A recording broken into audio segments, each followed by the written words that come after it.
And welcome back once again to the Cosmic Christmas Carol with my very good friend Dean Monks, aka the Fingal Strangler is what you were looking for, and also my brother from the same mother, Sean Breen, which I kind of messed up a little bit. I did that in reverse order.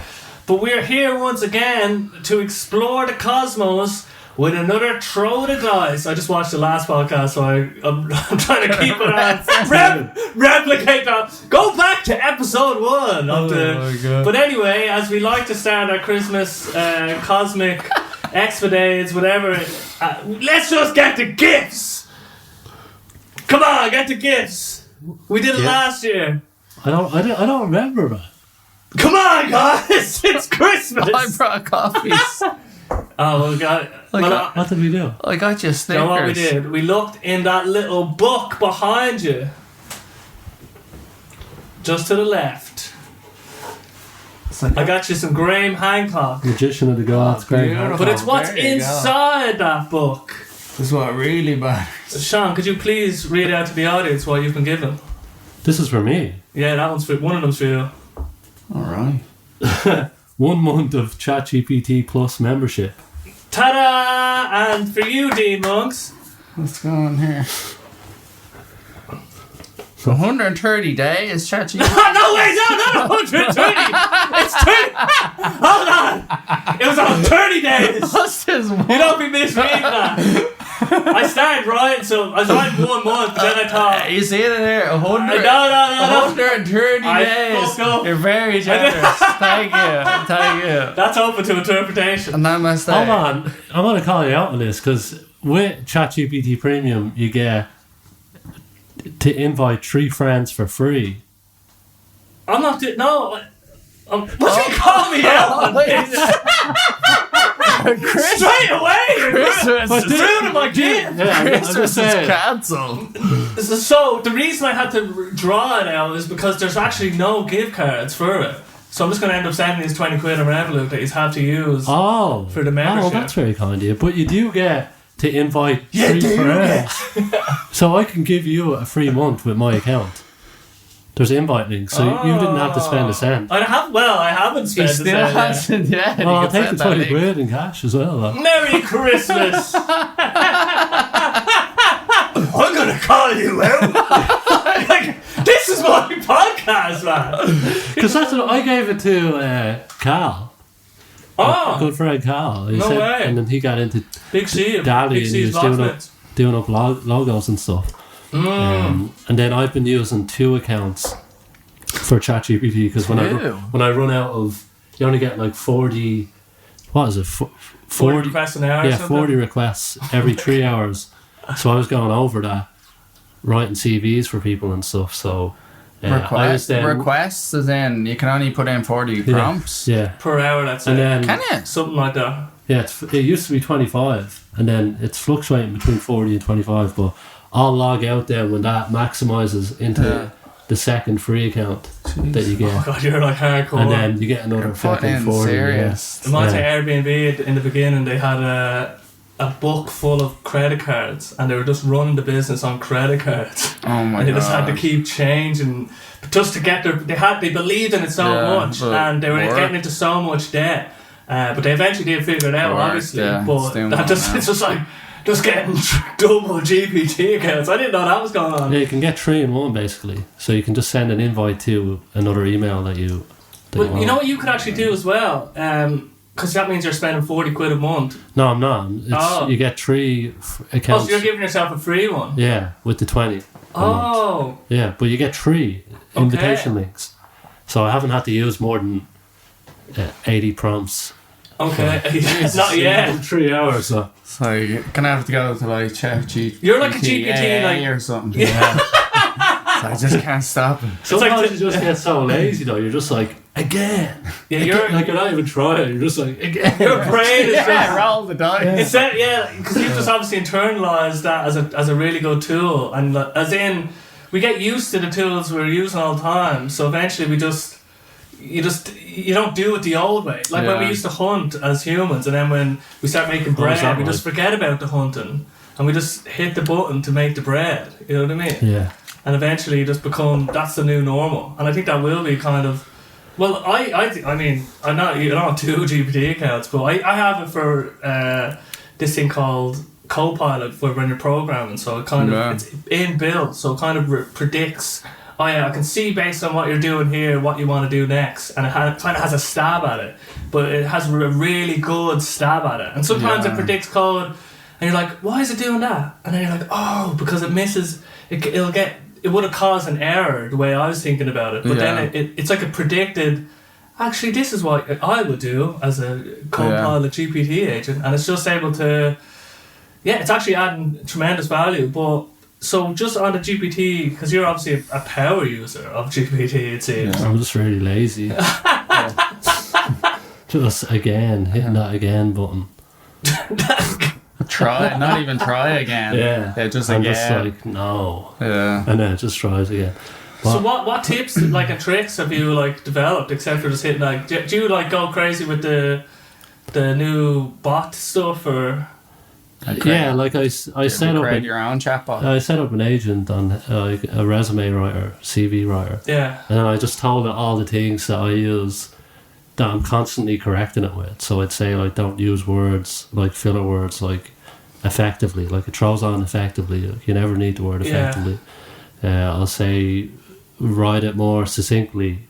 Yeah, keep it succinct. Don't write in the first person. Write in common resume language. Like all the things. So I just go over my chat logs and see all the things that you've had to go back and telling it to do, and then putting that into one paragraph, and then sometimes it still makes the same mistakes, and you're just like, no, what I go, what did I tell you? And then so what we're talking about is like ChatGPT. If you haven't heard about it or used it, you should really just Google it and sign up for that subscription with my referral link, Basil. No, but you should. It's really interesting. But what Sean's talking about is they've brought out a new sort of method of creating sort of personas or agents. So you can, instead of just using the off-the-shelf version of ChatGPT, you can now use it to create your own little bot and tell it to act in a way that you want it to act. So that's kind of what we're talking about now. Yeah. Just how I cover some ground for the listener there now. Yeah. But I mean, and you've been using it. You started getting really into it, which I was really surprised. You can use it in loads of stuff. Yeah, it's crazy. And the Dolly's great as well. Yeah, for the image generation. And there was another one as well. That created images. I can't remember what it was called, but it was just another chatbot, and it was brilliant as well. It was like for not comedy sketches, like animation sort of sketches stuff. And comic books. Comic books, that's the one, yeah. And brilliant. Yeah. Just if you just give it just enough like kind of outline of what you want, they can create really cool images. Like so using them for Christmas cards and stuff. Oh, that's cool. Yeah. Personalised kind of Christmas cards and that. So it's class. It's amazing. It's unreal. But the way like imagine you were a millionaire and it was Christmas and you were like, I'd love to just have someone draw me loads of little pictures that I could send out. Wouldn't that be cool? But now we all have that ability to just say, I have a little worker now that will do these kind of tasks for me that you wouldn't have just been able to do, although you would if you could in a way. You know what I mean? I think the barrier for most people is that they don't want to learn how to do it. If you know what I mean? 'Cause it's not easy either. Like it's not like you can just go on it and start creating stuff. You have to figure out how to prompt correctly, and then sometimes it doesn't give you exactly what you want, and then it's like, right, it's close. So how can I just change it slightly but keep kind of the main gist of it? Because at the start I couldn't do that, because I'd have something close and then whatever I'd say next would change the whole thing, and then I could never get back to that one. You know what I mean? Whereas now it's like keep everything the same except add this in and be real specific, and then it kind of is closer then. You know what I mean? You learn, like you build an intuition for how to use it. It takes time to learn to use it, and then I think it's cool that you can feed it information. I like that as well. I like that aspect. Like, so depending on what type of bot you want to use, like if you're in work and you're like, let's say you work, like doing loads of emails and stuff, you can create a little chatbot email guy and then just feed it all the information you need about your company and maybe the clients and stuff, and then you have that right there. Yeah. You can just get that to start generating your emails for you. Yes. You'd have to put a good bit of time into it to get it good, but once you do that, then that's there, and you make your day a lot easier. Yeah. Like a lot easier. Yeah, and like what you were saying, Sean, as well, it's just about iterating and learning what you don't want. So when it does it in a particular way, like it's using the word effectively all the time, you just have to go back and say, and don't use the word effectively. Yeah, and it just gets closer and closer to what you want. Another thing with DALL-E as well, you can upload images to like something that you want to recreate. So there's this famous meme of the dog on fire, and he's just sitting there in the house, like, and he's like, "This is fine." This is fine, yeah. So I just threw that in, and I just said, recreate this, but put the dog in an office and multiply the dog out. And then have the speech bubble, this is brilliant. fine, coming out of each one. And then it just created a corporate office of the meme. But like, it got perfect in like 2 prompts. I haven't tried that yet. That's actually brilliant. Yeah, so for the meme stuff, you're saying to really get so into if you see something you like, you can just go, I want that with my own spin on it. I have to try that. That's cool. I haven't tried the memes on there. Yeah, no, it's just amazing that we have all this... I can't believe the difference between the free version and the pro. Oh, it's huge. It's massive. Yeah. Like that 0.5. The other one's 3.5, is it? Yeah. And then so there's loads it's of like... so much better. Yeah. Like it makes way less mistakes. Because I was asking like technical stuff that I would have already tried on the normal version. Way better. Like way better. Yeah. Like not even comparable really. Yeah, way more concise as well. Yeah, way just more. so much better. Like way more accurate. I think, and way less mistakes. Like the GPT-4 model, because there's loads of models now in this space. A lot of open source models now, but let's say the baseline is GPT 3.5. People are trying to at least match that. So it's a big deal if open source people are able to match GPT 3.5 in all these benchmarks that they've kind of created. There's kind of these institutions now that create tests to test the AI in terms of how good it is, how good it is at being an expert in particular fields, reasoning, all these different benchmarks now. And GPT-4 is basically still the leader. But like GPT-4 was only released last year. That's what you have to think as well. And there's all these models now that are getting smaller and smaller and able to be like at least as good as, let's say, GPT 3.5. Every week there's just new stuff coming out. And Google, I don't know if you've seen Google now, Google Gemini, but they have their new Gemini model now. Oh, these ads, like they're ruining Christmas with ads, like, you know what I mean? Yeah. But Google Gemini now are bringing out Google are bringing out Gemini Ultra, which apparently will be at least on par with GPT-4, but that hasn't been released yet. So there's a lot of movement into space, and we don't even know what the world is going to be like in like 2, 3, 4 years. It's crazy. When really people start plugging it in to automate God knows how much stuff. Like, remember you were saying 3.5, that was based off, what was it, 2020, the internet from 2020? Yeah, the cut-off. Yeah. What's for then? The latest cut-off, I think, is April 2023. But it's able to search the internet. It's able to search the internet. internet. I asked for inflation rates, like what's the average inflation rate in Ireland over the year, and it was able to give me, it went searching on the web and then was able to give me up till October, and this is only like 2 weeks ago. Yeah. So it's fucking fairly good, recent.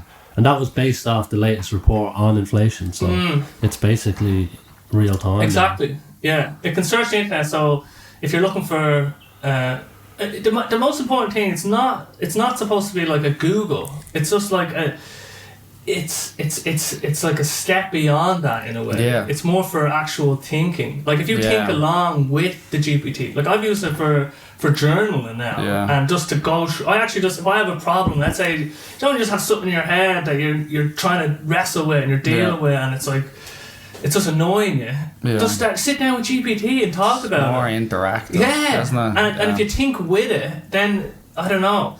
And then as we're saying, it's not. Like there's definitely going to be, I say with some topics it's going to be more biased in particular directions. I say if 100%. You get, like one thing I seen a tweet was this was just to see where it was drawing the lines, but basically they asked it, you are in control of this train, let's say, and the train is going to run over like 1 million people. It's the Elon Musk thing. Yeah. I'm butchering it now, but I'll give you the basic gist. And the only way to save these people is to say a racial slur. Is what do you do? And then it basically it's a moral conundrum kind of thing. It didn't give enough. It basically gave more weight to not saying the racial slur, basically. And I don't. Obviously, we don't condone racial slurs, but when you're talking about saving 1 million people or saying a racial slur, I think it's clear and obvious what the right option would be in that situation. But because I guess GPT they're trying to keep it from, like, by telling it, this load of stuff is bad, basically, because obviously they tell it, don't be using racial slurs, don't be talking about certain topics, and that's going to skew it in some way. And is that a net good or a net bad? It's still to be determined. But all the open source models basically there'll be just models where you could have Hitlerbot and there's no one stopping you, basically, because they're open source. Everyone's making up their own rules for it.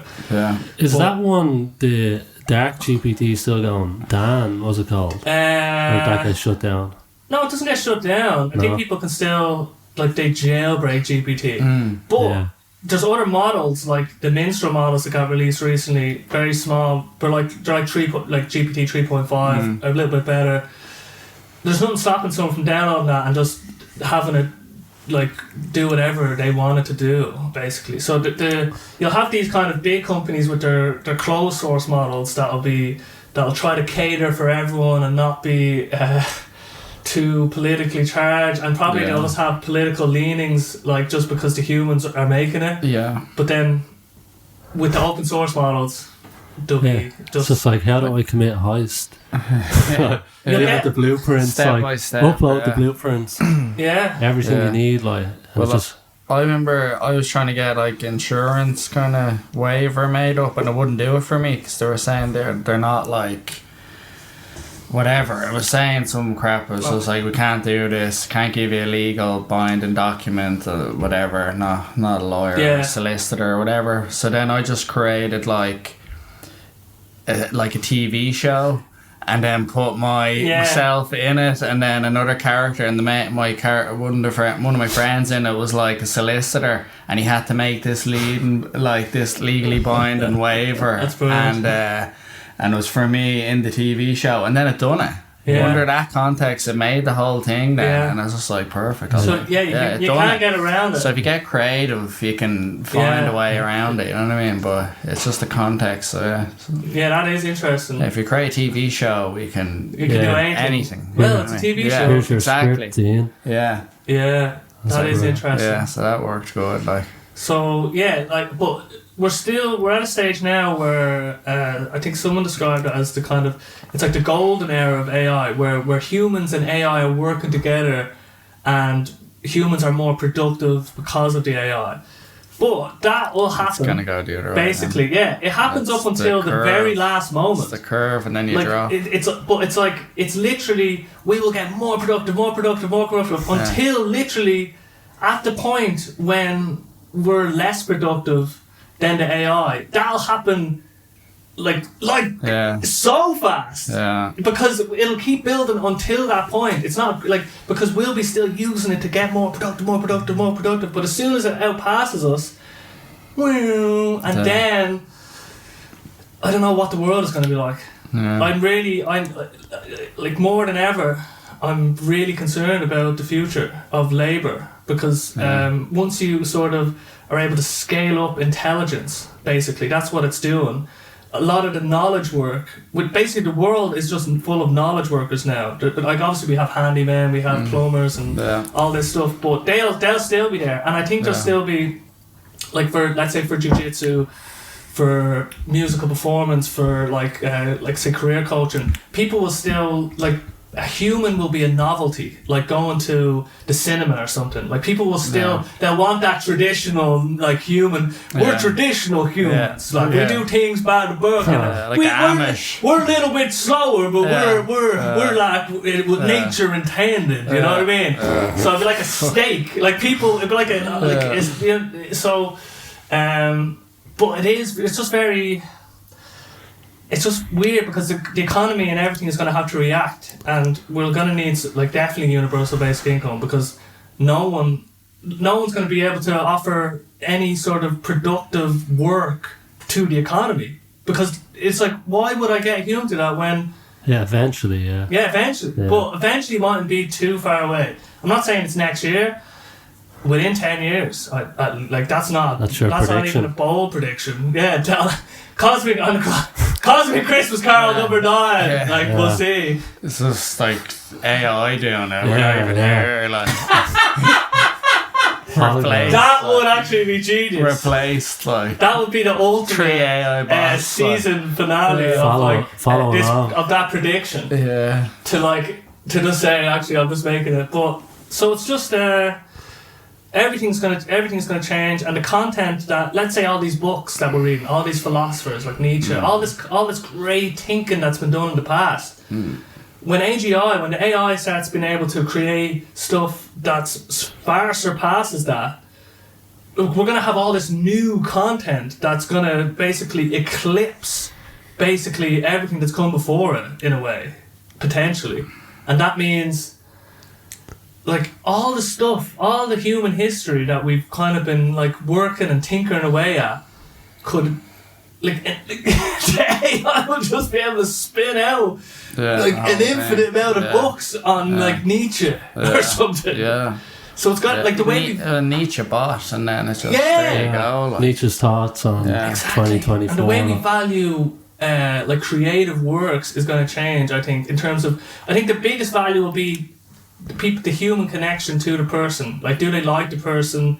Do they know it's authentically them, that they put the work in? That's all going to be very important when, let's say, for music, when people can just, and we're very close to this, where people are just hitting buttons and like, would there be any point in trying to become a producer now, like learning from scratch? So what I'm actually doing this, but I'm like, there's all these AI mixing tools, let's say, AI production tools, where I can imagine there's this tool where you can feed it a sound, and then it can replicate it in a sampler, so then you can play it on a piano. So it can take your voice, it can take or any sound from a song. So you can use AI to extract the DNA of a sound into, like, a synthesizer, and then you can mess around it. That's a real good example of using AI. Yeah. Google Music are working on this thing now where if you go, it can turn it into, like, a proper drummer. Or if you just go, it'll be like strings orchestra doing that. So there's them kind of things. Because imagine if I was making a song, and I'm like, if only I had like 100-person orchestra. And it's like, I have this thing now. Yeah. That's where I think it'll be useful. Or like music producers, let's say, in the traditional sense of a musician goes to a music producer. I don't, like, the musician will go directly to the AI producer, basically. And that, like, so the biggest thing with the AI stuff is not, it's all the services that people use. Like, so instead of going to the person to do the thing for you, you'll be doing the thing directly with the AI. That's kind of the big change, in a way. What do you think of the AI songs now? So they get, like, Kanye West, he sing like a Christmas song. Yeah, you know what I mean? Or Michael Jackson or Tupac, or they're singing it. They're like, Tupac could be rapping like Biggie Smalls' I know. song. You told me one that was brilliant. They sound perfect, like. So it's all about consent, I think. So there's this musician Grimes, but she's basically set up so people can use her voice in songs, but they have to license it. They have to pay her royalties basically for using the song. So this is where it comes down to. It's like copyright. Is Drake happy with that person using the song, and is he allowing it? Then it's like, okay, I think that's okay. Yeah. But to just do it, to just say I'm making a Drake song now without him even knowing. What if Drake's next song he used AI and he didn't even do it? Well, it depends on what you're like. So some people might listen to that and they'll say they don't feel connected to it because they don't. What part of the music is like our value of music? The fact that there's a human behind it, basically. And I think there is a lot of, we put a lot of weight on that, let's say. But there will be some people that they don't care about that, and they'll just say it sounds like a good song. And if it sounds like imagine it was the best song ever, right? What do you do about that? You play it and you enjoy it. Yeah. I guess. Yeah, I don't know what I think of it, to be honest. Because I've listened to some of them on YouTube and they're really good, but it's just strange in a way. Yeah. It's just like, and none of them have taken off really into the mainstream, have they? Like they haven't. Not into the mainstream, like radio, let's say maybe. But I'm not actually sure what they. Like I haven't looked into it too much. But I think something feels off with it. I can't even describe it, to be honest. But I agree. It's probably just you knowing as well. Yeah, true. That just creates a different experience. But then I suppose, like years ago, if a remix of a song came out or someone done like a remix, like I remember there was a song. It was a Bittersweet Symphony, but they had like Jay-Z rapping over it. Do you remember that? Yeah. And that was cool. But someone mixed that. So, like, let's say that was like an earlier form of like what you can do with the AI now. And like when I heard that, I liked that. So why can't you like the AI one now? You know what I mean? Yeah, well, where's that line between it's gone too far? You know what I mean? Like if you mix two songs together, like even like Linkin Park and Jay-Z, they brought their songs together. You know what I mean, and re-record them, whatever, and that was cool. You know what I mean? Yeah. But it's like if AI just starts doing things like that, then it takes something out of it. It takes like the soul out of it or something. Yeah, it is soulless. It is, isn't it? We can bring it back with a good example now, I think. Imagine that I just gave a black belt to Sean. And it's just like, there you go. You're a black belt now. And I just like, honorary black belt. How do we all feel about that? You know what I mean? Yeah. We don't feel like he earned it in a way, or he put in the time and effort, or it's like, it's not. Depends what it's in though. What are we talking about? Yeah, I suppose actually, Well, let's just say jiu-jitsu for the time being. Yeah. Just have to clarify that. But it could be the case that, like, if I told you a man from the Native America carved this with just his fingernails or something, or I just told you they just printed it, made in the factory, you feel differently about it. 100%. Like there's nothing you can do. Like that comes into it. IKEA didgeridoo. Yeah, you don't give a fuck about that. Yeah, but if I told you it was carved fingernails, you'd be like, if anything happened, if that fell, everyone would like, no way. Yeah. So, but then they'll be able to also lie and say where it's from, the origin story. I think it comes down to quality and value of things. You know what I mean? Which is an intangible. Yes. It can't be measured. You know what I mean? And you can't even really describe it. But there will be the people, so it's not like the people that just hit buttons and create the AI song. Like, fair enough, right? But what I think will happen is that the producers will use the AI in creative ways. Because it's all about, I think, the time and effort that people are willing to put into music. Like, some people are like, okay, now that the AI can handle this portion of it, I can spend 8 hours now fucking around with this other part of it that I wasn't able to do before because I had to worry about this other thing. But now that I don't have to worry about that thing, I can see where I can push the art form if I focus in here. And I think that's where that's where I think it's like any technology basically that's come around has allowed us to create in a particular way. Like art and technology are basically intertwined, because if we didn't have recording technology, we wouldn't have recorded music. If we didn't have microphones, or particular microphones or audio interfaces. The genre matters as well, like, because if it's electronica or any kind of dance music, that's all using like fucking the computer and software. Yeah, exactly. You know what I mean? It's not like you're not physically making sounds like if you were in a band or an orchestra or you know what I mean? It's a totally different. I think the problem is when it's an orchestra or a band or like singer-songwriter, when that like starts, a folk singer. when that starts becoming AI and like just software, I think that the thing that you like about those things is kind of removed, versus like, I don't know, I'm not saying dance music doesn't have any soul, but it's different, you know what I mean? It is different. People have different tastes for different aspects of it, I guess. Yeah, like I think AI dance music. Yeah. I don't think there's the same. It's not the same as like having Nas sing a song he's never sang before and it sounds perfect, and you're like, what the fuck? Yeah. You know what I mean? I don't know. It's just a different thing. Yeah.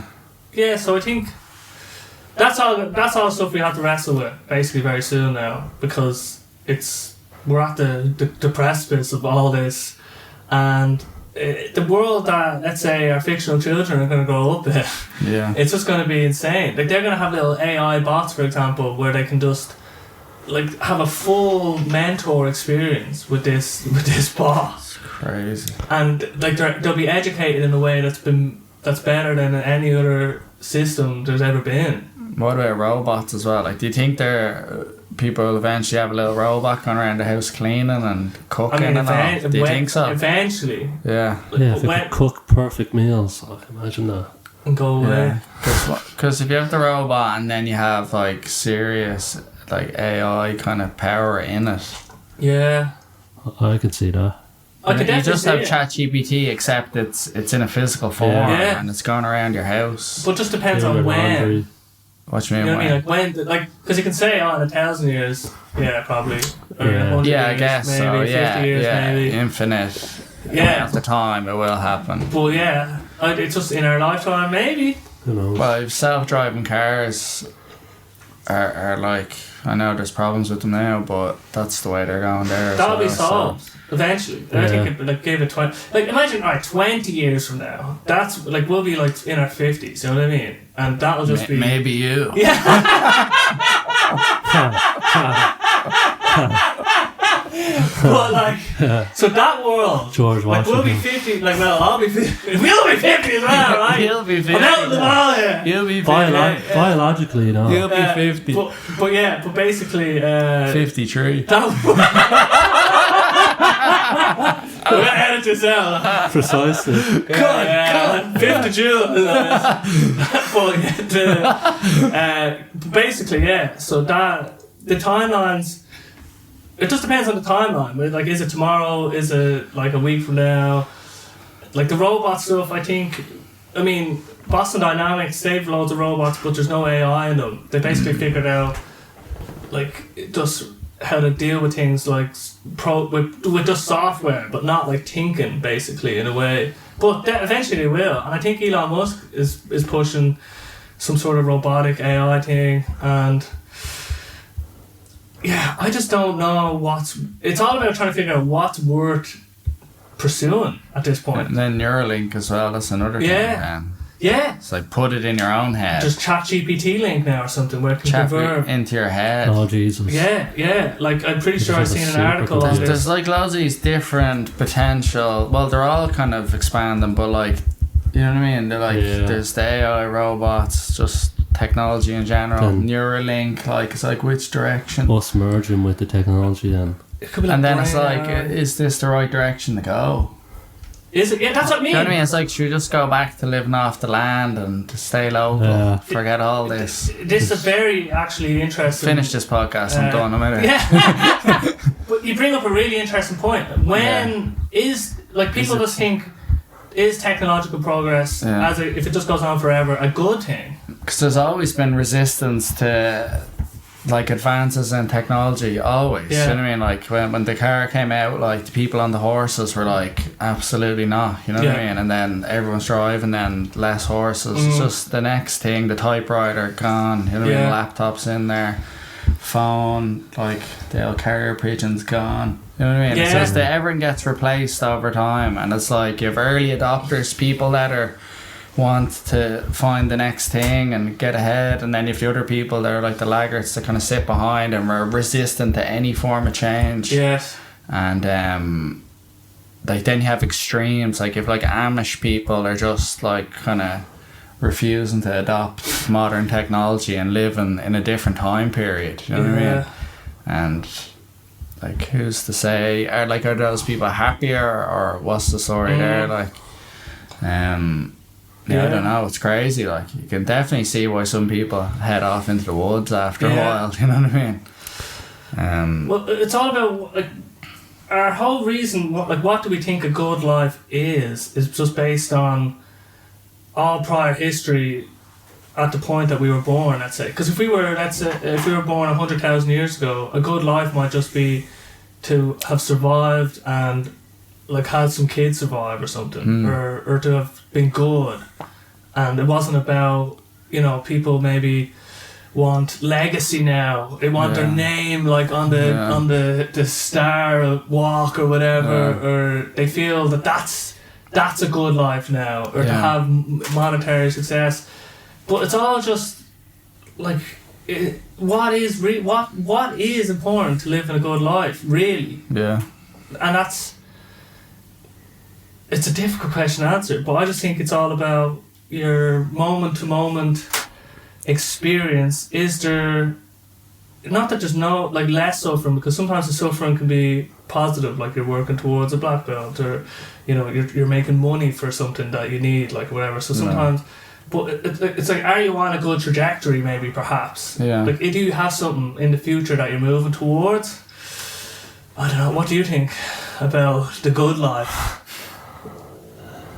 Ho ho ho.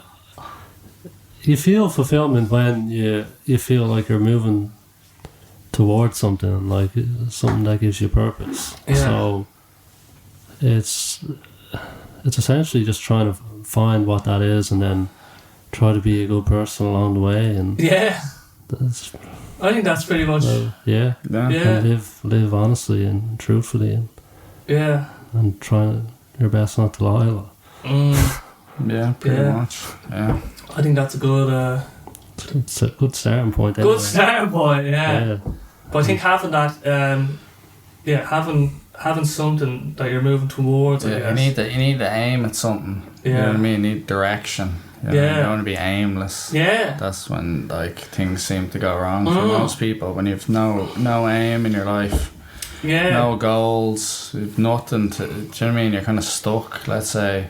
But this is what, when I was, after I won my Song of the Year award, like I was going back to my, because I made, so... Just there. Yeah, just there behind my brother. Yeah, it should be in the shot. But basically, the reason that means a lot to me, well, it means a lot to me for many reasons, but one of them was that when I decided, like, I'm going to start doing the music more full time, there was a few weeks of, like, a real sense of directionlessness or loss. And I was like, what? Like, it sounds cool, but what does it even fucking mean? Yeah. And so then, but then it's just like, okay, can you write down some simple goals? Like, one of them was just go to an open mic. Like, that was up there with, like, recording an album, but, like, they're all... You just need to get down as many sort of milestones, and they could be so small. They can be as small as you want, but they mean so much in a way. And one of them was just win an award for your music. You know what I mean? Yeah. And that's just a general. It's not like win a Grammy. Yeah. It's not like win an Oscar. Yeah. Just win an award. Yeah. So you can set it up where if you kind of leave it a bit open. Now I think as you move forward, it is good maybe to hone in on particular stuff. Precise, but in the beginning, the landscape is so vast, and you can just say, oh well, there's so much I haven't done. that I can just start writing stuff down, and then like play at a festival. Yeah. You know what I mean? Just any festival, not Electric Picnic, not like Glastonbury. Yeah. Just a festival. Yeah. And that's like you're ticking these off then. Yeah, 100%. But getting that sense of like what could I? They're points of moving towards, and as you move towards them, and then you accomplish them, then you're on a different starting off point. But just giving yourself that bit of direction, I guess, that removes that sense of angst that I usually feel if I'm just like, what am I doing? Like, what is going on? At least you have something to kind of, I don't know, like hang on to. Gives you a sense of purpose. Yeah. You know what I mean? Because you can question things a lot, and then if you don't have like something tangible to aim at, then it's very easy to lose any kind of motivation or mainly motivation really. You can just kind of be like, what's the point? You know what I mean? And it's not good when you're in that headspace, I don't think. Yeah, you can feel that about everything. You can just say, like, you can just always use that line, like, it's all pointless, it's all meaningless. So you do need to find something to hang on to, exactly, and to move you. Yeah, because cynicism, I realise this. Well, I don't realise this, but you can always say that whatever you're doing is stupid because the world's going to end and everyone's going to die. So what's the point? I think that's a cop out from trying for most people. It's the ultimate cop out. It's so easy to drop into that thought space. You know what I mean? And then you don't have to do anything. And you can get stuck in it then, because if someone even questions your cynicism, you'd be cynical to their questioning. Yeah. And then you're just stuck in it. Yeah. There's no way out then. You know what I mean? Cynicism's so powerful. It's mad, like. But I think the counter to it is that if you do set up some goals and start moving towards them and start becoming, like, changing your life and start becoming the person that you'd like to be and start living the life that you kind of have in your head that you'd like to live, your life's better. You feel better and good things start happening. So that's the counter to the cynical, what's the point of anything? The point is that it's going to make now better. Not that it lasts for eternity or that someone's going to remember your name. Like, probably not. Like, but none of that those things don't really matter. It's about how your day-to-day, moment-to-moment life is. There could be future moments that are better because you put effort into it. Yeah, exactly. You know what I mean? Yeah, versus not doing anything, and you're just gonna make whatever's going on. If you feel like things aren't going well for you, you're just gonna make things way worse than they have to be as well. And then that spills into whoever's in your circle and whoever's around you, versus the opposite, where if you feel like you're, moving towards something, like, that brings everyone up with you. That's around you, and that's a fucking great thing. But like when we left our very first business we were in together, because you were kind of on you were like, will I go back to doing like web design? Will I like do this? Like, you were kind of like jumping all over the place for a bit. Yeah, I was learning piano as well. You were learning piano. Like, he was just in the mix. Like what was that period of time like? Just in general, like, I felt completely lost. Yeah, because you in fairness, you built that whole thing with your bare hands. Yeah. All in. And I mean, you went all in on that fucking thing, man. And then suddenly it's gone. It's like that period of time for you, it's just so. Well, before I had even finished up with it, I was like delving into more creative things. Like, we done the comedy sketches during COVID, and then when you're completely jobless, you're like, right, I have an opportunity here to maybe dip into more creative pursuits. So that's when I went into piano, and then I was going on these long walks and fucking like making up raps to myself. It's like, I'm gonna be a fucking musician now. Like, anything's possible. Like, and then suddenly your bills come in, and you're like, I should make a few bob here. And like, this isn't a laughing matter anymore. So it's about trying to obviously get your affairs in order, but at the same time, the meaning of life. Piano is Get paying your the bill. affairs Level 1 piano is paying the bills. Yeah. but yeah, get your affairs in order. But dip into, if you do have that pull to something creative, you might not get to it like every day or every second day, or it might be a week, but even carving out just a little bit of time. And I found that doing those kind of things where it's not really work, it's more just the joy of doing it. You get momentum, even though it might feel like you're doing fuck all on it. Slowly over time you'll just start carving out more and more, and it'll accumulate over time. And then you get skilled at whatever that thing is, and then you can then opportunities will come about naturally if you just continue to show up and just give it a little bit.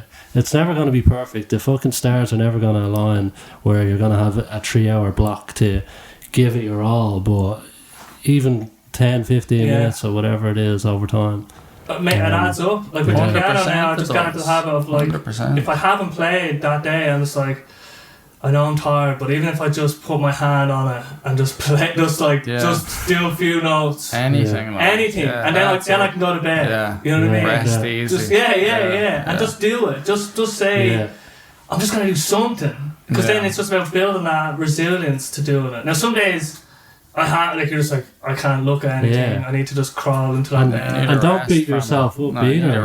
Don't make yourself feel guilty when you can't get to it, because that can stop you from ever going back to it. But this is the big thing I realised. So when I was in Cardiff and I was living with my girlfriend at the time, I had so much I had to figure out the music stuff. Like I was like, what's a microphone? What's an audio interface? Yeah. There was so much that was unknown, and there was so much work that I knew I needed, and I really started to resent her for just being there, and like it was really negative. You know what I mean? Obviously in my head, as in, she was getting in the way. I just wanted to tinker away with stuff all the time, and everything was getting in my way. And that kind of, I remember one time when I didn't have enough money. Like I had this idea I was going to get a busking speaker, but like the money was so tight at the time, and I was sitting there and I was like, I just want to get this speaker, like, and I was so, it wasn't the speaker, I had the speaker, I had everything, but I didn't have an electric pickup for my guitar, and it was going to be another extra 50 quid, and it was going to put more pressure on me. And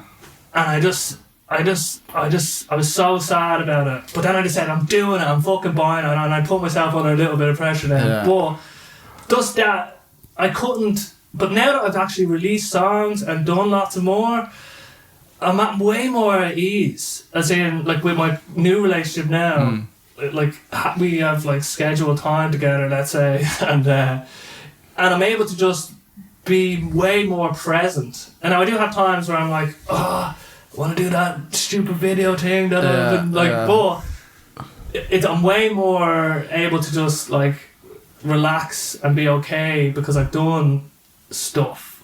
Does that make sense? Yeah. Stuff that you wanted to get done. Like releasing the song, or just being like, now I have all that behind me, I'm like, rest easy. A bit more, you know what I mean? Because back then, like, there was no Basil Breen, there was no nothing. Like, I was just some, like, I was trying to learn the guitar and all. Yeah, you just felt you had so much to do and not enough time. And, time's running out. I need to get it all going. Crushes it. Possessed by the goal. But then when you start, and it's such a messy goal, like anyone that's made it, or like, as in, become an expert in what they're doing. Like, it's not like they did there was a course that told them step 1 do this, step 2 do that. You kind of have to figure out the steps there is like things that can help. You learn by doing. You just You can read all the books, all the theory. You have to do the thing, though. Yes. You know what I mean? You have to. You know what I mean? And there's things you'll learn when you're doing it that aren't in the book. You know what I mean? And everyone's path and situation is unique. Yes. It's never the same, like, it's always a bit different because you're different than the next person. So it's going to be different. It's not going to be the same. It can't be replicated. You can't just fit that thing can't be replicated. Yeah. Like, what works for you may not work for me, or, you know what I mean? But some of the things you do might work for me, but not all of it. Yeah, and not maybe in the exact way. Exactly. Just like some basics of it, but just take what is useful. Yeah. Bruce Lee. But because I want to get into some of this constraint-based learning, but I want to just. I had another Christmas present idea, right? And I felt that it was going to be a bit funny, but a part of me also felt it was a bit. It was going to be a bit disrespectful. So what I was going to do was, right, I was going to buy a black belt, right, in decathlon, and I was going to figure out some way of getting you to give him the present, and then when he opened it, it was a black belt. So the present idea was you get to give someone a black belt, and he gets a black belt. I can't promote people with a black belt. Oh, can you not? Fuck's sake. That would have ruined it. Well, like, it wouldn't have ruined it, but I felt... I can co-sign it, maybe. But what's the stipulation? 3-stripe. Oh, yeah. belt. Oh, interesting. Anyway, but the point is that once I thought about it, I was like, hang on a minute. Like, that's, like... It's such a spit in the face into the hard work and effort and what that black belt symbolises, that...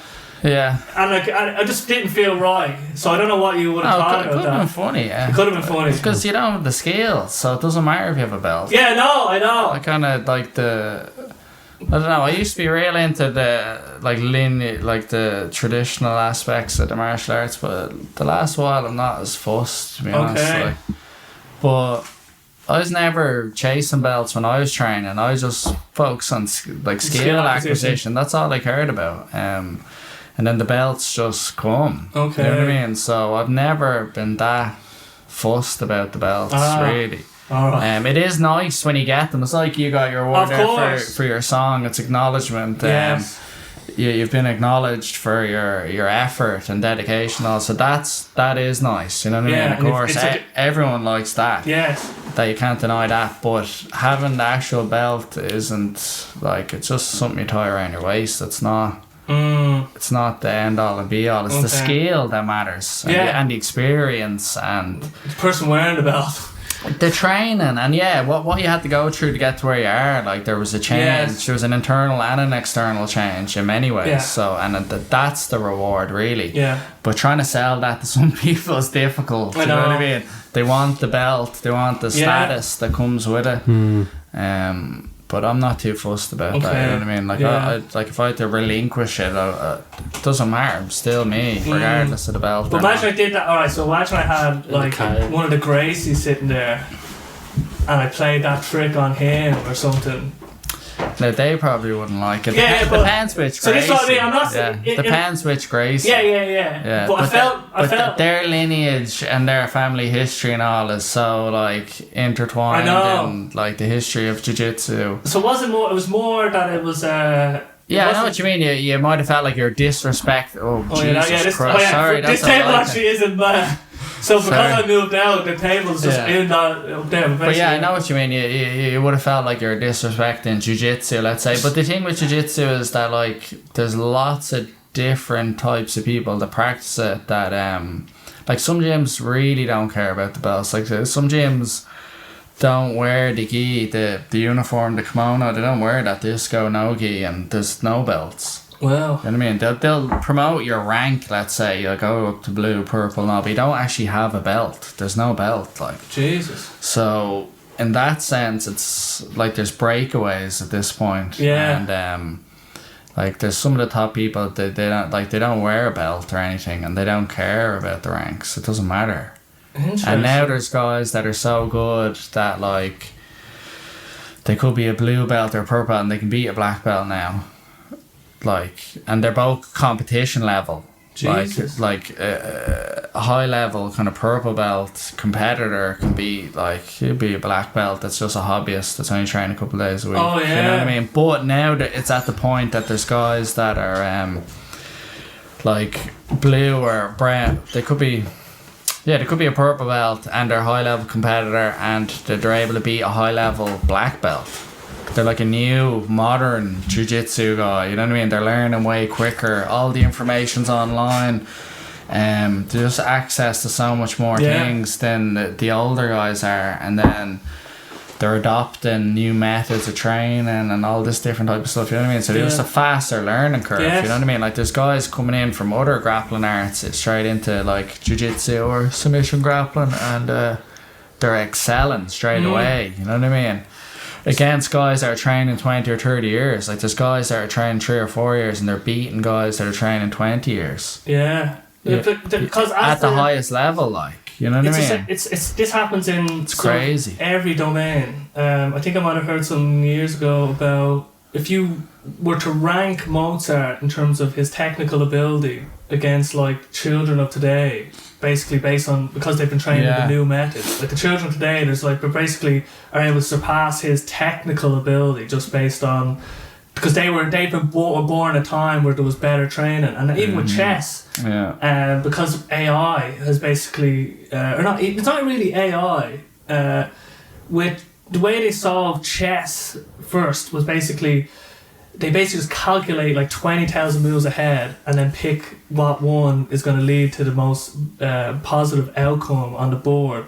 So, but because like when I think it was Deep Blue beat your man Kasparov, like that was the machine bet the human. But then now the best chess computer, like there's no human that could even ever come close to the best chess thing now. It's just it would be like it's nothing. They can't do anything against it. And but the chess AI bots can show the humans a new way of playing, and the same with Go. And so because now you have like Magnus Carlsen or whatever, he's he has a super memory, but he's been training in this time where they've been playing with AI and learning the new ways. So like if you rank him against like let's say Garry Kasparov, like he'd surpass him now because he's been training with better sort of like methodologies and systems. Well, that's what happens over time. You know what I mean?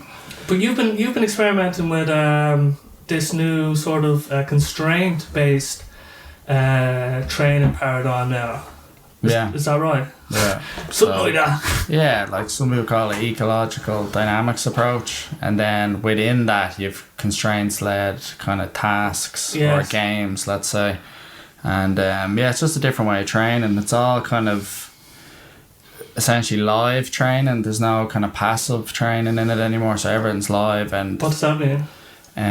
Full resistance. You're when you're training with your partner, you're like both have been given tasks to win, and there's also constraints. So there's certain things you can't do within the game. Yeah.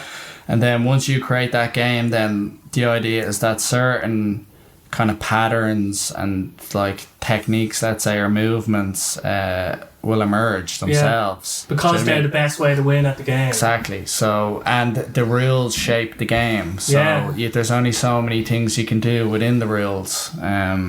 So the idea is that you create these games then that are going to get the outcomes that you're after.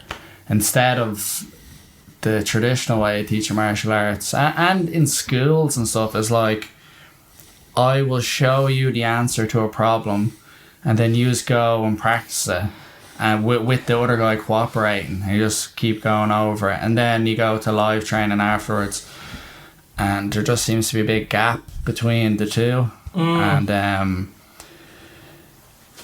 you're relying on your coach then to give you all the information. So if you come up against a problem, then your coach is you're going to rely on your coach too much for them to solve your problems, where I think the idea should be you want your students to be adaptable and be problem solvers themselves.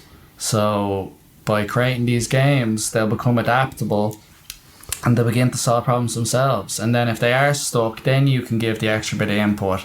I might do this or I might do that, but even what I might do may not work for them, as we were saying earlier. Everyone's different, everyone's body type's different, your physical attributes, even mental, everything, your experience. So it's like what works for me may not work for you. So, and then the other thing that this is kind of based off is the idea, like, you know, like 10,000 hours, like repetition, keep repeating over and over again, and then you have the perfect rep, which you can do that, but the problem with doing that is if you're repping the same technique over and over and over and over and over, it's you've created this very narrow pathway that's very strong. But if that kind of deviates off that pathway to any other way, then you don't have that adaptability. And like jiu-jitsu is so dynamic in most sports, but particularly jiu-jitsu, it's so dynamic that you will never repeat the same repetition in a competition format or anything, even in training. It's always slightly different. It's never the same. There's this thing called degrees of freedom, and it's always slightly different. Always. So then, therefore, it doesn't really make sense to just keep repeating this one rep. If anything, you want to create an environment where you're trying to apply certain moves or whatever, but in an adaptable way. Like the person is in a slightly different position, or they react slightly different, and then you're still trying to apply that move to you're basically trying to apply the move in various different ways. So hope that makes sense. But there's a lot more to it than that. It's trial and error. Like I first started doing a bit of this years ago, but then I kind of pulled away from it, and then one of my students kind of put it back at me a year or two ago, but I couldn't really go deep into it because I was studying, I was doing my master's degree, so I was like, this is way off topic. So I kind of parked it, done a bit of research. It's only in the last while now that I've kind of fully gone into it now, and then I started teaching kids jiu-jitsu, and that's all I use for them.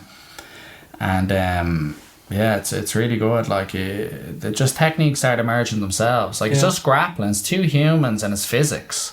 So what would be an example of one of the constraints? So you could do it in various ways. It depends what the goal is. So you could have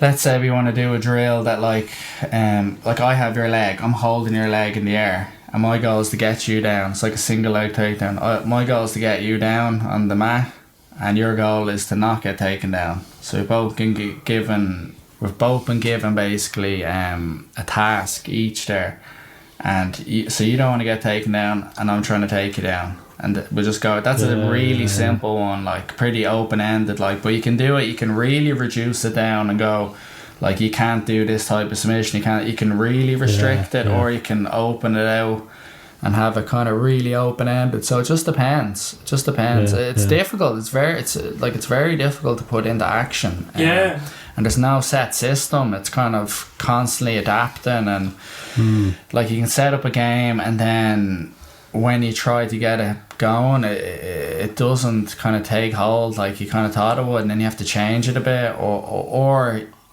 in the moment you see something else is happening, and then you might go with that then. So it just depends, like. But there's a couple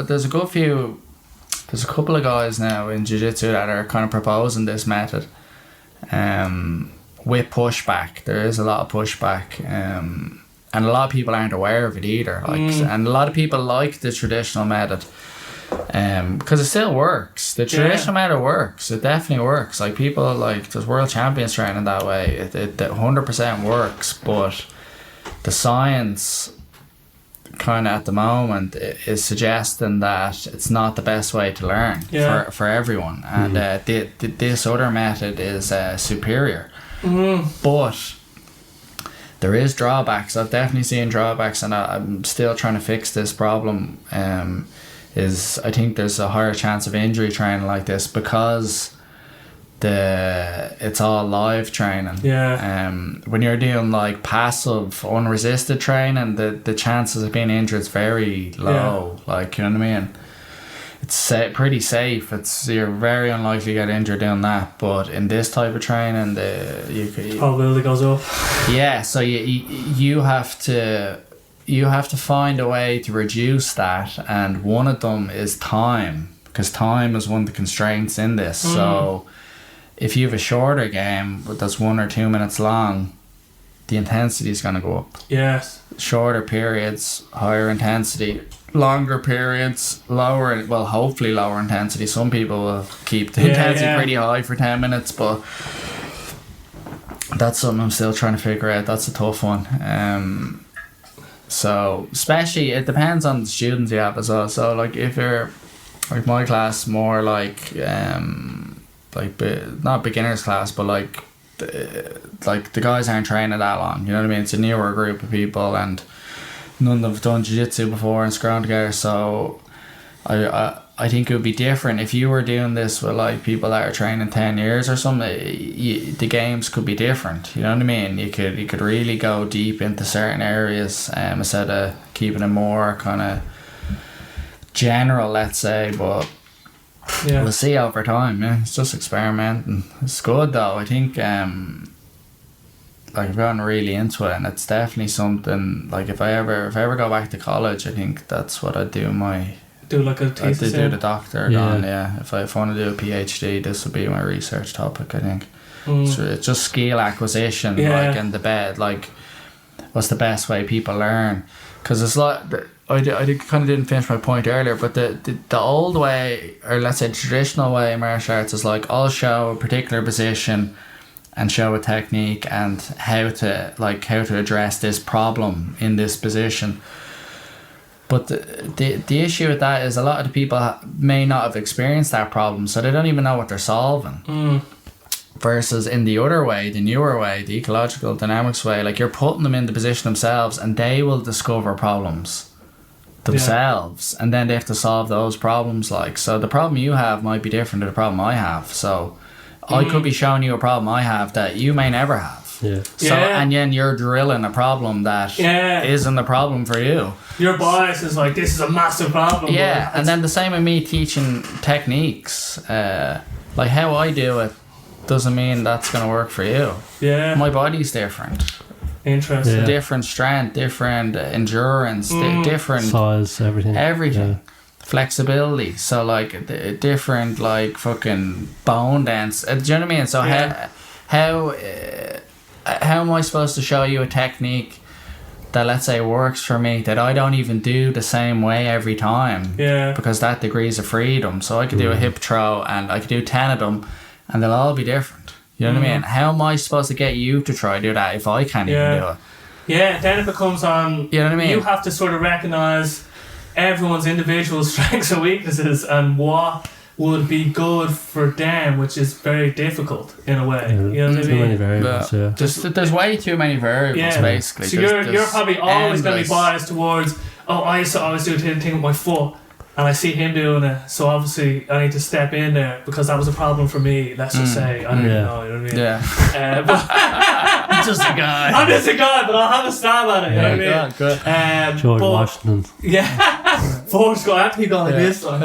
But I think the constraints-based approach is just more in line with, let's say, just how humans have adapted to the world around them, let's say, because the world is a constraint, let's say, for example, and it's dynamic.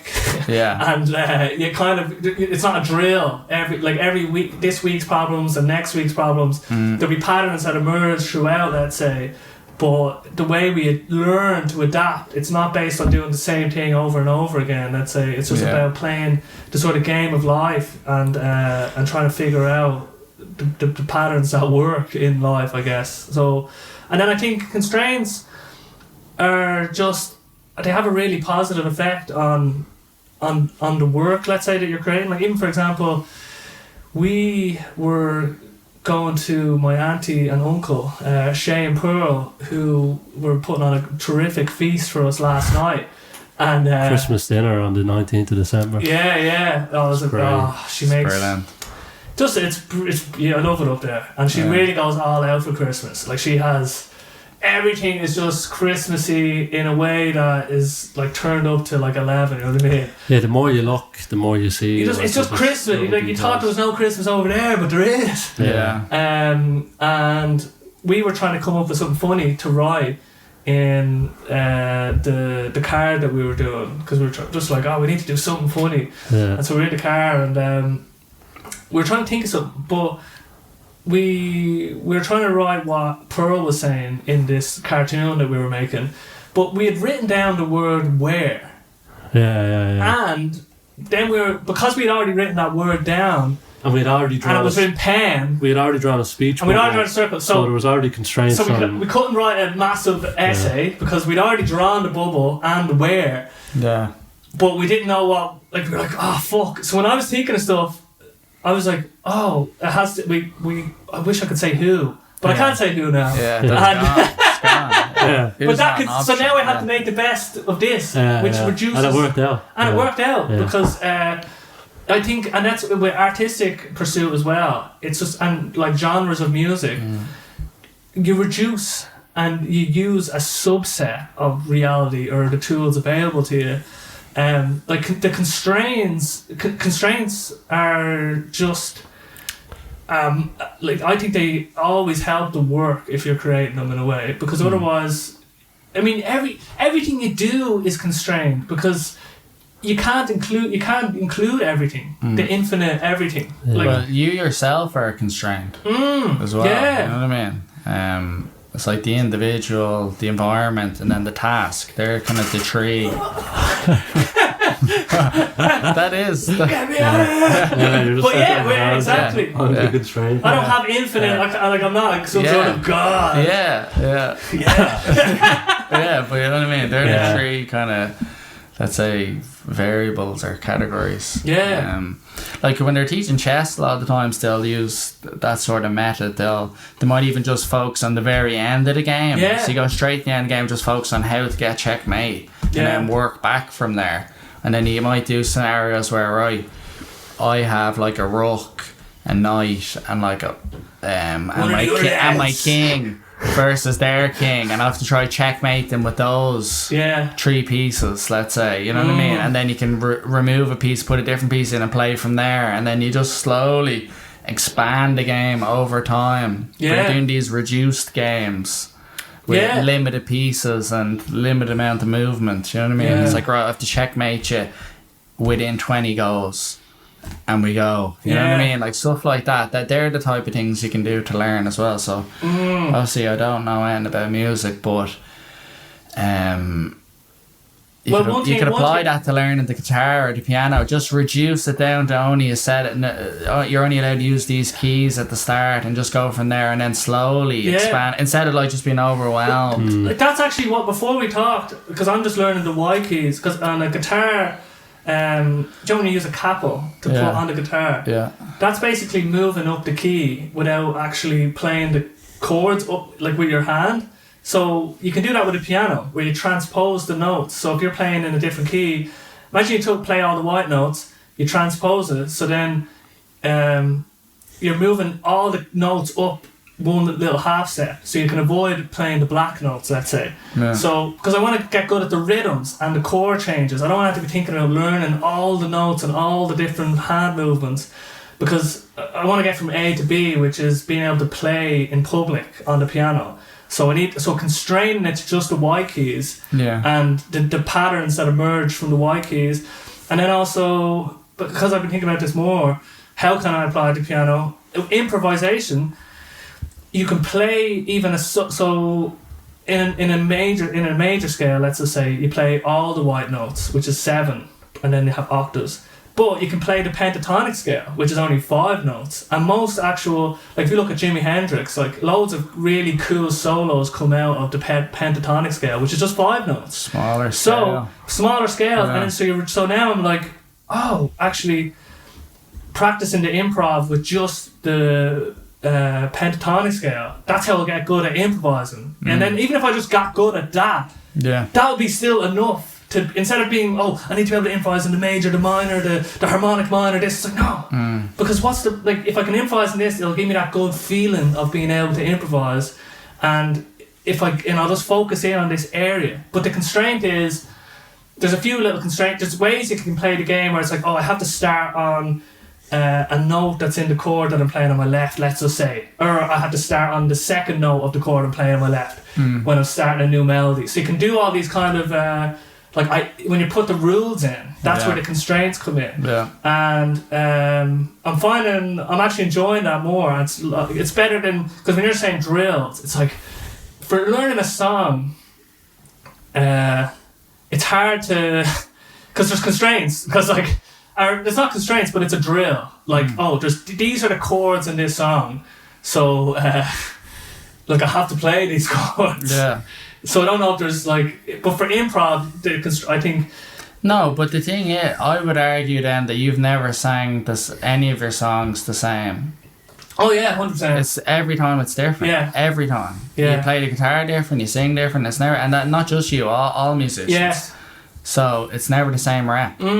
So you can practice all you want. It's always that's the degrees of freedom I'm talking about. So within each time, it's never the same. Like, you know what I mean? And the angle you're coming down with your hand isn't the same. It's slightly different, but you're still hitting the same whatever note. So the constraints are the chords, which is just what I have to do with the chords. Yeah. But within that, just the strumming hand, there's like lifting a finger off each note. Yeah. There's like emphasizing certain strums, like accenting them. So that's the way I kind of do approach it in a way. Like, and then with the piano, it's like these are the chords in the song, but I'm allowing myself like the rhythms in between. That's where the freedom is coming. Let's say, and really good pianists will just and I'm seeing it. I'm getting like a feeling of my left hand is kind of wants to do this thing on its own now. Like in the song, where it's kind of getting a brain now in a way. Like, and I'm not even now it's not, you know what I mean. I'm not really there. Mozart. Not Mozart. But Age 11.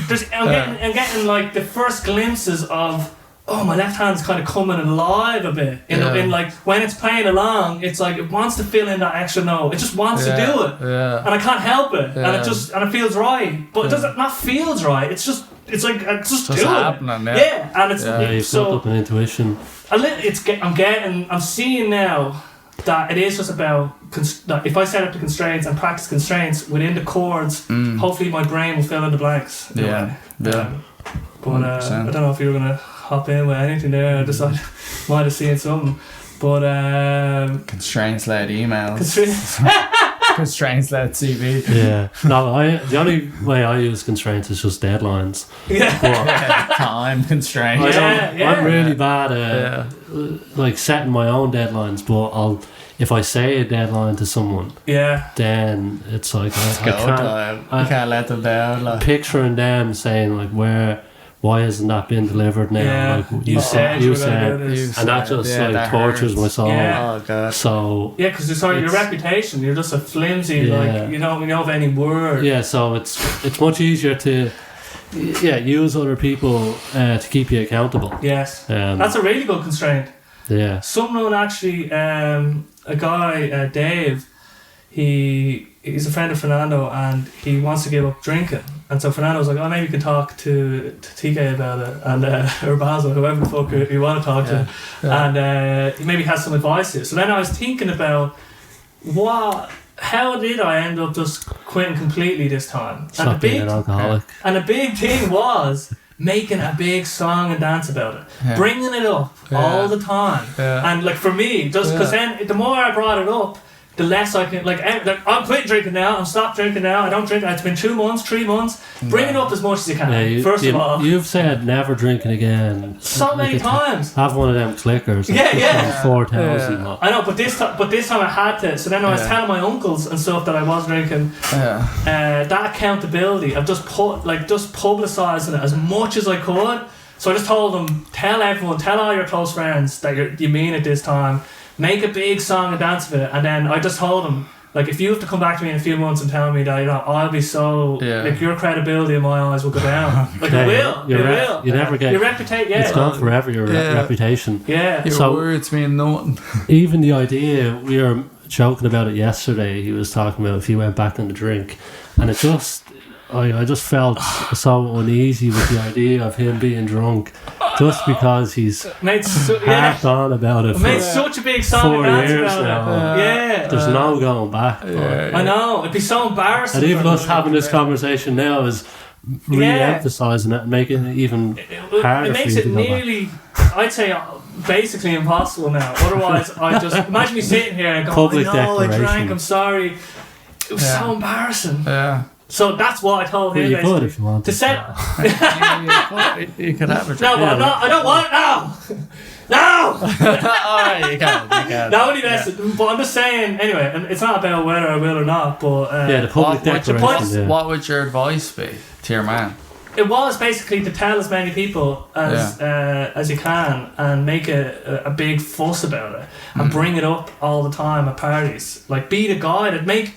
Like, or don't go to parties. Or don't, but he anyway, I was just telling him, like, I would advise, like, he was just, because he's in his 40s now, he's like, he wants to get sleep, he's seeing all the stuff, and I'm like, I know, I know, you're all gonna, like, we're wasting days, and I gave him all, every spiel that I had, but when I look back into me, that's what I realised, what maybe helped, because I'm such a, like, I'm real extroverted, like, and, like, I guess my reputation, like, how people view me, and my word is actually very important to me, so, just by, if I look back and say, I'll make it, and then, a part of me is also proud, like the more years, like this will be my 4th year now, like that's like I'm genuinely proud of that, let's say, and in a way it's kind of this is the dangerous bit though, it's become kind of part of my identity a little bit, so, and I'm not saying like things will just become part of your identity, right? There's nothing you can do. I'm a software developer, I'm a musician, I'm someone that doesn't drink. Some things are better than others, let's say, but it has become, if I'm honest with myself, like I like being the guy that doesn't drink a little bit, I guess, as long as you don't feel you're superior. No, that's the thing, because that can happen with people, especially if some people are eating healthier and they're on a clean diet, let's say, they start getting this moral superiority, like, you know, and scoffing at others. So long as that doesn't start happening, but it is but tough. yeah, no, I've battled with that a bit as well, because obviously I have been drinking over 4 years as well, and I considered breaking it, but on purpose, because of that. Just to break it, just so there's no streak. It has such a thing on me now. Like, you know what I mean? So I haven't done it yet, but I probably won't. But I have considered breaking it just to break it. You know what I mean? Because now it has too much And if you power. wanted to, you could, because he can't. Like. But you're right. I feel like I could break it, but I don't feel it has, like, I'm not saying I'll never drink again. It's just I just think the downsides are just too great that it's not even an option. Yes. That's how I feel. Yeah. It's not about I'm never drinking again. It's just like the negatives from when I drink are just way higher than the positives, that logically it doesn't make any sense for me. And then I can still go out and not drink and have a laugh. I don't need it. I don't need it to socialise.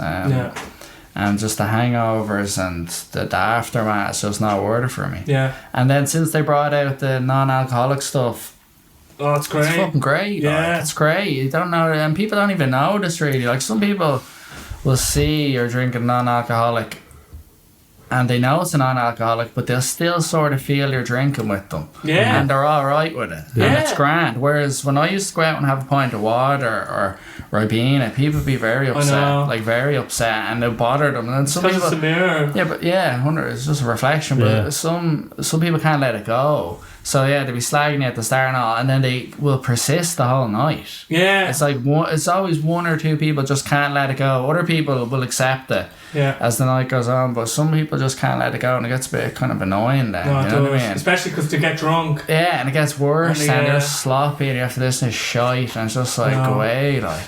The worst bit for me is that people seem a lot more aggressive when they're drunk, and it just seems there's a slight change, and and when you're drunk you can deal with it. Yeah. I feel it so. Yeah, you heavily. match the energy when you're drunk. The shots are a little sharper than usual. Let's say. And it's like that's kind of annoying me more than like. Yeah, because if you were a bit drunk, you'd just fire back with your own shot. But now the same level. But there is, like I did with my sister. With the judgment thing, like, it's something that I have to deal with, because I know that she's young, and I'm like, it's the same when she was real young and I was projecting what I thought a good life would be for her. But the fact that, like, when she gets real drunk, in my head I'm like, I just wish that, like, if she wasn't, would I prefer, like, if she wasn't, I guess that maybe I would, but then like a bit of judgment does creep in, just because like I care about her well-being, let's say, or at some level, and I think what would be best for her would be like less of that, maybe. But again, then I'm like, then that becomes a judgment thing in a way, and that's tough. I think it's coming from a good place though, in a way, you know what I mean? But everyone's living their own life and they have to make their own mistakes and come to their own conclusions. You know what I mean? You've come to the conclusion alcohol's not for you, you're better off without it, more productive, happier.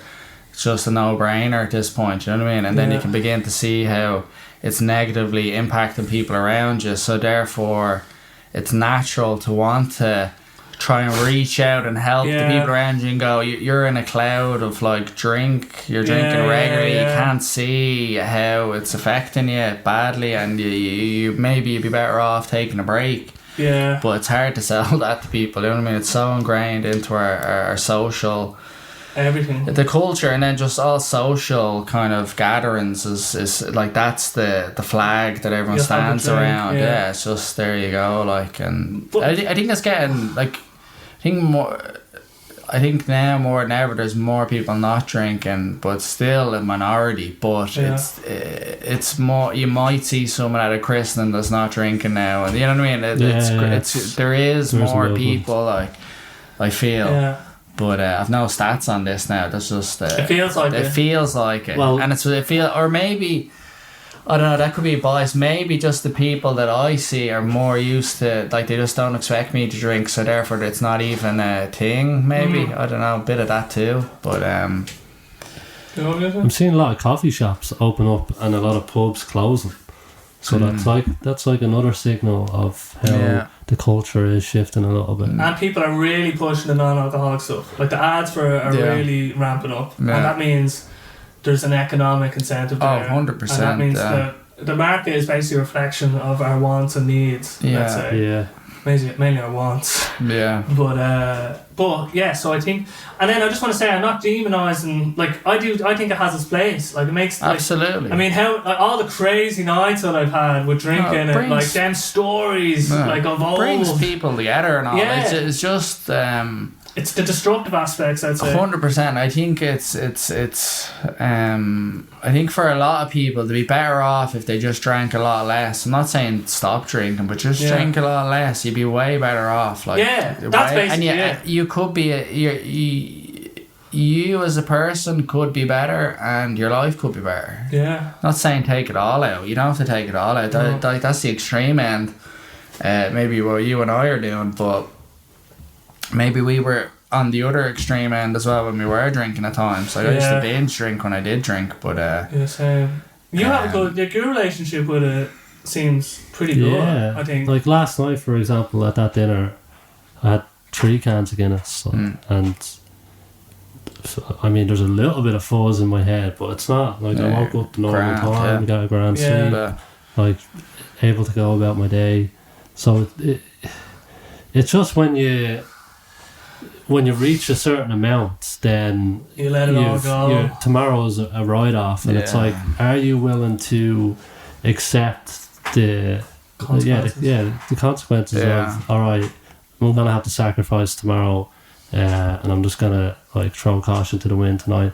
And that, like, there's something about living that way it's just a fun time. It's the freeness. You let go of all responsibility that night. So whatever is going on in your life, whatever problems you have, or worries or stressors, you just say, fuck it. I'm going for it tonight. And that's what I think people are after. It's not even really the alcohol, it's that letting go of responsibility of your life and you and your actions, and just let loose and fucking seeing what happens. That's really what it is. It's like you reach a boiling point, and there needs to be this release, and it can get. And alcohol is just a tool that is commonly used to feel that release. People are boiling in jobs that they really don't like, and life situations, relationships, all sorts. And then this is just a socially accepted outlet. You can go into this place and just forget about all that out there. Let's get in here, you know what I mean, at the bar. You know what I mean? But I still will have my, like with food, let's say, if I need to let out, I was like, I'm gonna get crisps, I'm gonna get it's the same drinks. thing. Yeah, exactly. It's the same. Yeah. The motivation and what you're kind of doing there, it's the same kind of action. It's just slightly less you're using something else. You're using sugar. Yeah. Or with weed as well, it seems that that's like a glitch in the matrix, because you can get absolutely wasted, and then the next day there's no real side effects. Obviously, if you're getting up and you're getting wasted and it's getting in the way of like, for me, I can't write, I can't function if I'm stoned. It's like I have to let go of work if it's early in the day. I used to do that back in the day. But you can get absolutely blasted, and there is like little consequences in terms of the next day, versus alcohol.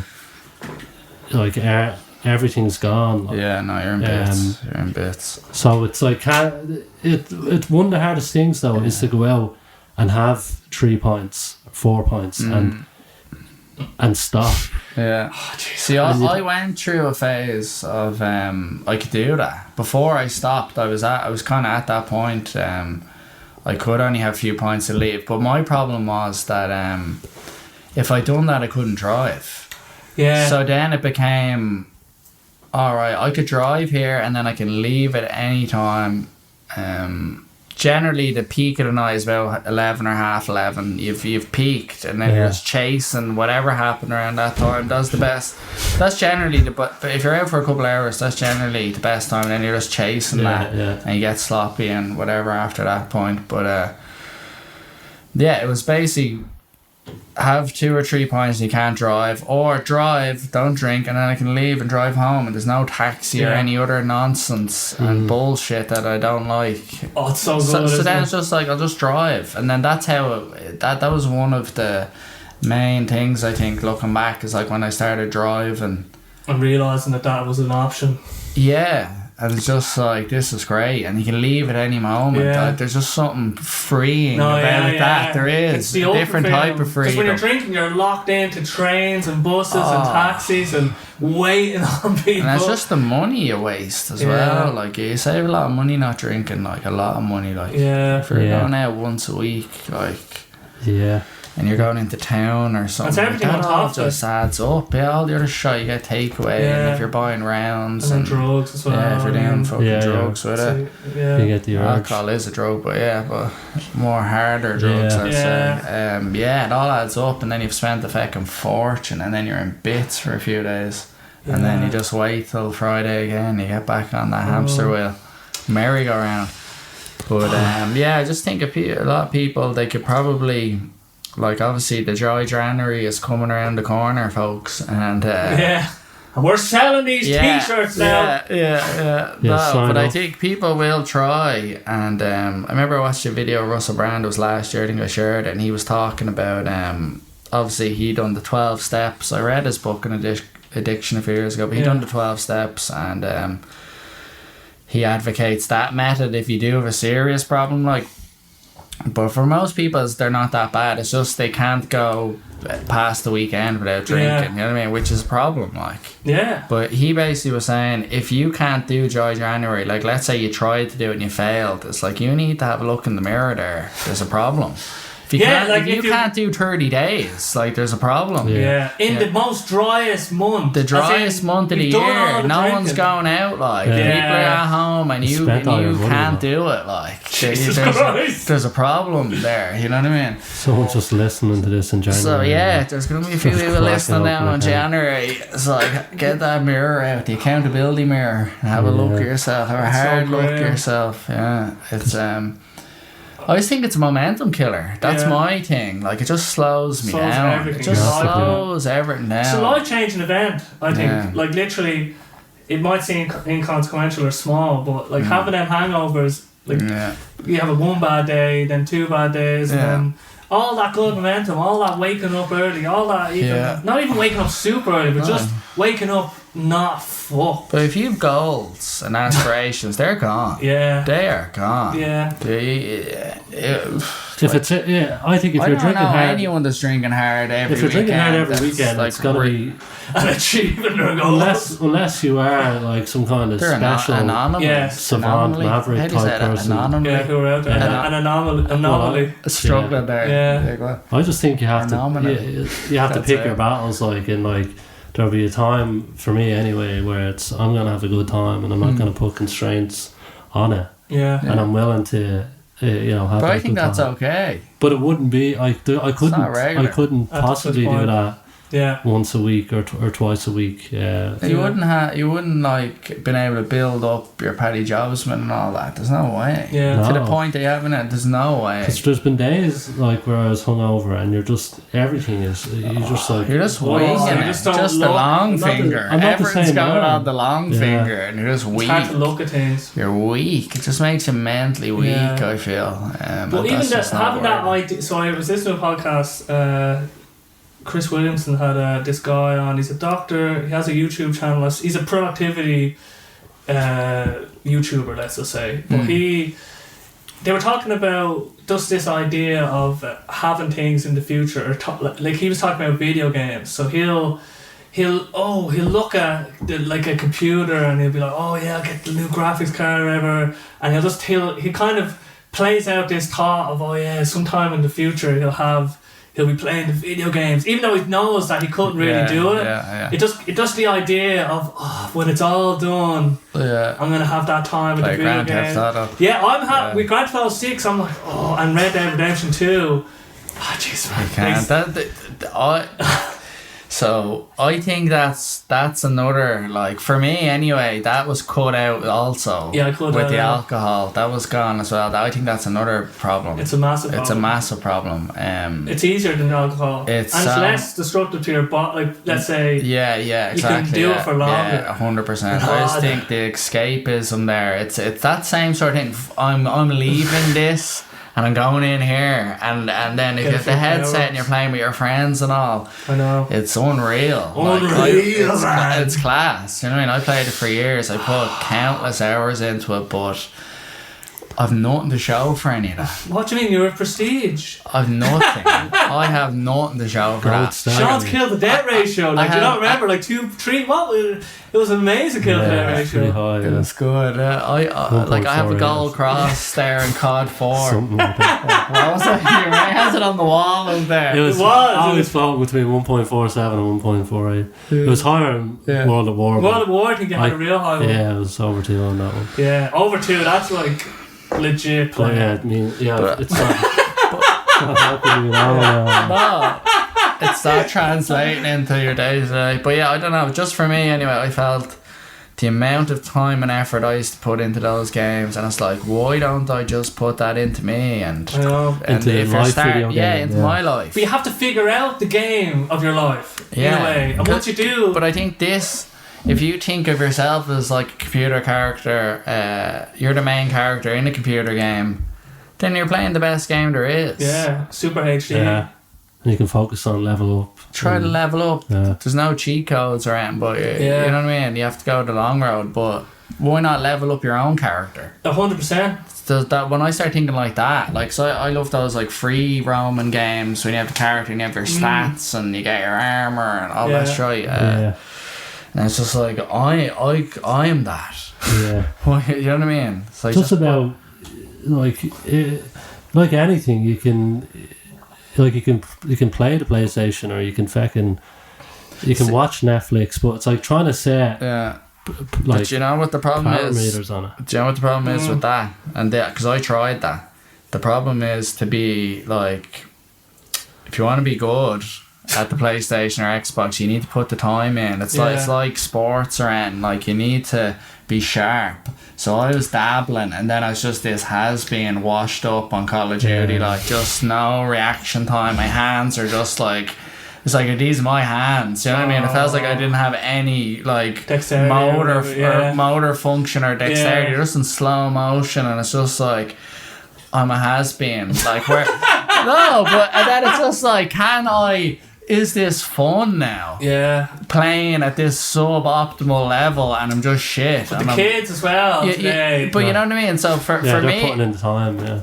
For me, like, I'm just like I'm crap now, and it's not fun because I can't put the time in, and I don't want to put the time in. So playing, just dabbling for me, do you know what I mean? I want to get good at the game if I'm going to play it. You know what I mean? Yeah, but it depends on so with Grand Theft Auto and Red Dead Redemption. Yeah, you don't need to. Yeah, that's probably different now because that's the storyline. It's like a long movie. Yeah, like for 100-hour movie. True. I'm just more thinking of like the online games like Call of Duty or like FIFA or something. Yeah, you need to be. Yeah. Oh yeah. You need otherwise, it's not fun. And people. Yeah, FIFA Online. You need to be flat. You need to be flat out. Like his son Connor, right? He was playing one of these 2D scroller games, right? But the difficulty of it was it would be impossible for me. And he's just like they make them they're purposely hard games. Yeah. And he's just like hitting the buttons at the right time at the right moment every time. And I'm just like, it's like split second reactions. We don't live in the same world. Like I'd be like, like he's adapted to that world. He's just like, and it's just. Like and then your reflexes just go down as you age. I think like video gamers, they actually do have a prime. Let's say like 24, 27 would be. It's comparable to your music there. If you're playing the guitar like for a couple hours, like 5 days a week, like 2 hours, versus like I'm playing it dribs and drabs, 15 minutes here and there. You're not going to be strumming as good or moving your fingers or whatever the things you'd be doing. Yeah. You know what I mean? None of that is going to be as efficient. You need to put the time in. So it's the same thing. Like, and I just think with the games, I just thought unless you're making money off it and it's your career, I just like it's grand. Exactly. It's grand to throw it on Friday night, few hours here and there. Yeah. But moderation. 100%. But I just felt for me now, I just cut it all out. Same with the drink, just cut it out. You know what I mean? I just wouldn't have to, at the moment, I wouldn't have the time, let's say. But I have the time. I could play. Yeah. You know what I mean? But it'll take away from other things I'm doing. Yeah. And it's like, is it worth it? Absolutely not. Yeah, but then technically you don't. I have the time as well. Yeah. But then you don't. You don't value putting that time into that activity. Yeah. Okay. Yeah, that makes sense. Yeah, you know what I mean. Yeah. So. But I do see. I don't know, virtual reality, GTA 6. That doesn't excite me. I just couldn't die. Like, I have to play GTA 6 for me. Not like when it comes out straight away. Yeah. But I just feel like I'd be disappointed if I didn't play it ever. Yeah. And same with Red Dead Redemption 2. I just feel. I never played Red Dead Redemption 1 even. No? I was stopping games. Fuck, that was so good, man. Yeah. Sean got was hunting fucking animals during the leaving doing side quests. Well, I had exams the next day. Yeah. So these are like experiences in a way, and I don't know. There's just something, and maybe I won't ever get around to it, but yeah, I had so much good times playing, but I kind of feel like that's done now. Yeah. But streamers as well, you don't even have to be like.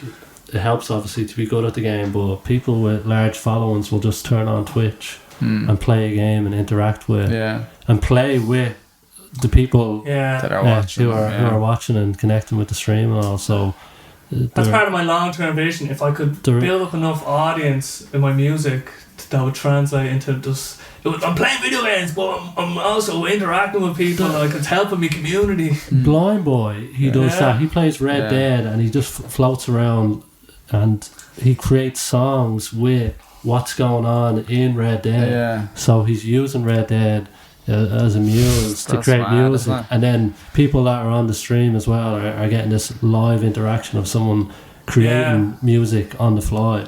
So if you can integrate it with what you're doing as well, it can be a really powerful tool. Yeah, like that would be a good way to cheat my brain into thinking it's okay. Yeah, because you're getting the escapism and it's feeding into your pursuit and your creativity. And Yeah, So I don't you know. I just like fuck that, like Blind Boy, get off your PlayStation, will you? Get it together there. You know what I mean? Like he could be doing other stuff with that creativity. But he has created music off what he's done live on stream. Yeah, now it's obviously working for him. Wouldn't have been created otherwise. So he'd argue that he is doing the thing that you say. Oh no, he is. Should be doing. No, he definitely is. Just it still doesn't sit right with me. I don't know. I can't even. It's like using. I know this isn't a perfect analogy, but like Hemingway drinking, he's always drunk. Yes, or whatever. that's what it is. That the artist needs to be. The comedian needs to be drunk to go on stage. Yeah. It's kind of a bit like that, but it's just a different medium. I think, like the Slug Aaron, like him doing them streams driving the bus. I just think, and he's getting $5 or a pop every fucking. I mean, if someone was throwing a $5 at you every minute, you'd dance, little monkey boy. You know what I mean? And then he has people cutting up the clips. He has a channel dedicated. Some guys just dedicated to going through these 4-hour streams and chopping up the clips and repurposing them, and then they go viral on TikTok and give him more exposure as well. Like it's insane. But his streams are next level. I know, he is. For me personally, I think he's one of the pioneers of the new mediums in a way. And he's stopped. He isn't doing it anymore. Funny enough, he actually was on last night for the first time, and he just comes and goes. What was he doing? One time he went like a year and a half without streaming, and then he just went on a massive rampage. This is the Viper Higgins, by the way. And does he address why he stops? No, he just pops back in and keeps it going. One time he alluded to his neighbour complaining about the noise because he plays late at night. Yeah. So I assume he's working on something during the day, but he's so mysterious that it just adds to it as well. It really does. The thing is, he doesn't actually give a fuck. He's not like, subscribe and like, guys. You know what I mean? Or like, we should care. Do you know what I'm seeing with this trend stuff now? It's just like people saying, let's connect or something, right?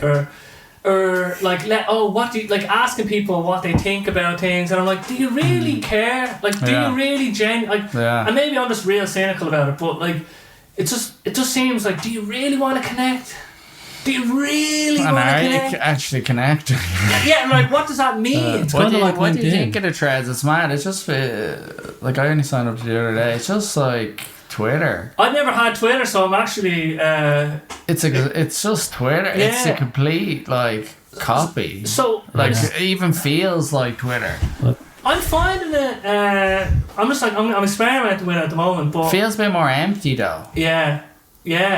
I don't think it's because like, there's less people on it. Like, you know what I mean? It's nowhere near. You have to kind of do it because it's like everything. I've come to this realization with my content now is that it needs to be like geared towards practicing something that I want to get better at. So I started doing these like improv, like hello, it's Breen, a singer-songwriter for blah blah. And I did a batch of them, right? And the first one, right, I did was like I did 13 of them in a row. I didn't know I was going to do 13 of them. Yeah. And I wrote the first one, I did a script, and I was like, and I did it, right? Then the second one, I did it. The third one.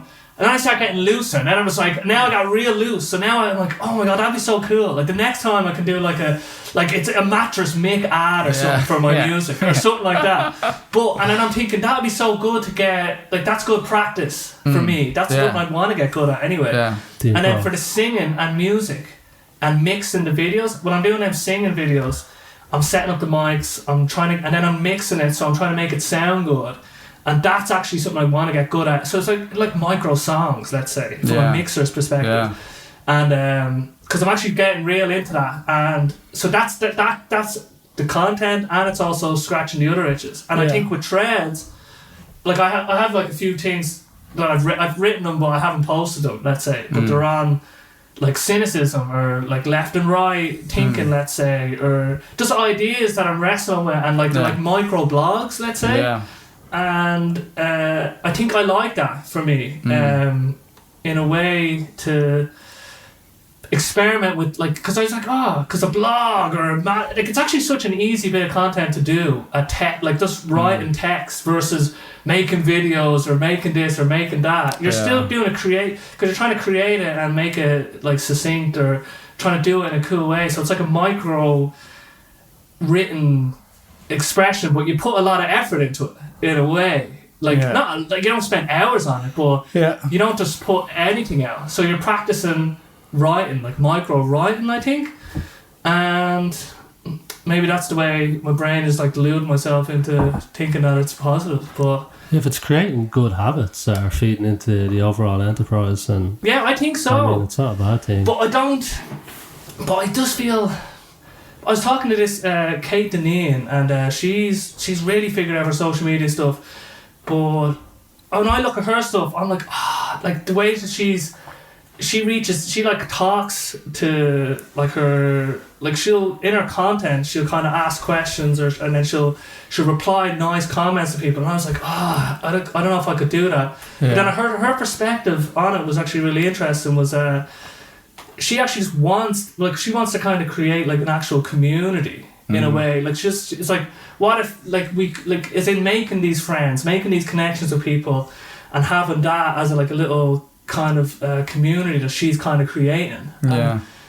I'm kind of thinking, that is actually interesting. Like, what would it be like if you had just a little small niche community where you were interested in sort of building or creating? So, but I don't know if that's for me though. You know what I mean? I don't know if I'm actually that interested. Like, if I ask people, what do you think about this thing? I don't know if I'm actually that interested in what they think, or like, leave a comment and let me know. Yeah. It's like, I just don't, it'd be disingenuous for me to do that, I think, because I actually don't care, probably. And like, I care more about what you have to say than someone I don't know. Anyone, basically. But you know what I mean? You've only got so much. I've seen like some of the stuff I might put up on Instagram, I could get a fair few views and get loads of comments. Yeah. And then some of them, if I'm putting up like memes and they're a bit kind of like a lot of times I'll do like grappling ones and have like different grappling arts like going against each other in the meme, and so I just find it funny. Like you're just like a kilo or whatever. Yeah, but then it creates there's just be a war in the comment section, and people are going at each other like, and it's just, I don't get involved in it. I don't participate, but they be coming up in my notifications like people going at it for days. Arguing. Jesus. And you're just getting a sliver of like I'm just seeing it like terrible things just going at each other. A word or two. But I don't engage in it at all. I don't like any of the comments. I don't, you know what I mean? And I don't actively go looking at them. It's just the odd few pop up in the notification, I see them, and that's it. Have you had anyone trying to go at you? Yeah, I just ignore it. You just ignore it. Okay. And like, you've no pull. I don't give a shit. That's amazing. I don't know them, like, they don't know me. Because I know that you've struggled with this in the past as well, and I guess it's still a struggle. Like, if you post something that's like, and then someone who says, "What, you didn't think about that, did you, buddy?" Like, and they're trying to discredit your name. It's kind of different because you actually learn what I'm doing. You learn a lot from people's experiences as well. So I might have a viewpoint that I've only heard. And like, I've experienced it myself, and then I've talked about it, and other people have shared something similar. And then I think, that's the way it's done. And then someone will go, "Have you thought about this?" Or, "Actually, this is my experience." But when people are, because everyone has some experience with working a job and they have some kind of authority on it's a big topic. They're more vicious with their point of views because they think that their experience equates to a universal norm. So therefore, how dare you say that? So if you could just kind of look past the emotion in what they're saying, and then try and find what they're actually getting at. Then I've learned so much from people. Yes. And that's the main thing. It's a good thing now. That is a good thing. But I think you like, you're putting up videos and you're talking into them and putting out your experience and your knowledge. So like, if someone writes an negative comment in it, then it would be more hurtful, I feel, for you, versus like, I'm throwing up a meme, but You've no skin in the game. You don't like my meme, who cares? You know what I mean? It's easy to brush that away. When you put up advice, I'd say if I put up a video and I was talking about something and it was just me and the camera and I was giving advice about something, and then someone just tried to disintegrate me in the comments, well then, like, I don't know. I feel now with the memes and that I can just brush over, but that would be harder to brush over. But I feel I could, just because I've experienced abuse through the memes so that would and help. stuff. It's definitely helped. Like, you just ignore it, but I think if someone points out something though that's valid and maybe you were wrong, well then I think that's probably a good thing. But when it comes in like an abusive package, it's harder to take. You know what I mean? But I remember there was one you mentioned to me before about college. You were talking about college and giving your perspective, and then other people were like going, I had a great time, it's the best thing I ever done, and you know what I mean, it led me into my job now and I'm really happy, and you're just like, my wife it's like I've never met this person. I had the complete opposite experience, and some woman said that she lived in the middle of nowhere in the States, and that if it wasn't for college she would have never been able to, first of all, get out of the little tiny town she was in, and then that opened up her entire world. So when you're speaking about in absolutes, absolutely, it's so nuanced. That's why I've cut back on even giving much advice anymore, because there are so many nuances that, especially with short form video, the game is rigged where you have to, if you want it to get views, you have to say something outlandish, and you have to kind of cut a lot of corners, and that's not a good way of conveying advice to people. 100%. So the way that you should effectively, give your opinion on things like education or career, it's not the format of short form content is not the best medium. No, because you need to expand. And there's so many. I'm just like, I'd have to have 4 or 5 disclaimers if I'm to post this video. So I'm like, what? No, it's not even. It's just not. Yeah. It's not worth it. Yeah. And I've learned that through, stating my opinion and saying things that I would never. Not that they were wrong, but I come at it. I wouldn't repeat it. I'd never do what I've done already. Yeah. It's like when you're speaking now, you're like, it's probably a healthy thing to realise, what is the other perspective on this, in a way. Before I suppose it's like, am I just being blind to other people's perspectives, and how would that affect what I'm about to post? So I think that's healthy, and I think as long as you're not getting, it's about, I think you've moved past then that stage of just like these fuckers in the comments, like, and like just going at me or whatever, and then especially with things like comedy, when you're making a joke, and then people taking offense to that. Just, I mean, you can get offended by any joke. But when you're telling a joke, I mean, you're risking being offensive. That's part of comedy. So I wouldn't pay any pass. Although there have been a couple of instances where I took things down because of just the overwhelming pushback, hate. Like, for example, there's a famous meme of when the Twin Towers get hit and George Bush is in a classroom, and his advisor is just letting him know, and that shot blew up on Twitter with just so many different memes. So I was seeing it from Twitter side, where it just seems to be the Wild West, and then I was bringing that to other platforms, and people were, it just wasn't the straight audience fit. To LinkedIn. So it's weird how it's weird. Sometimes you're just like, do I keep it up? Some people found it funny. Then there's, I don't know, you've got a business to run, and of course, you've got a reputation. Just so many.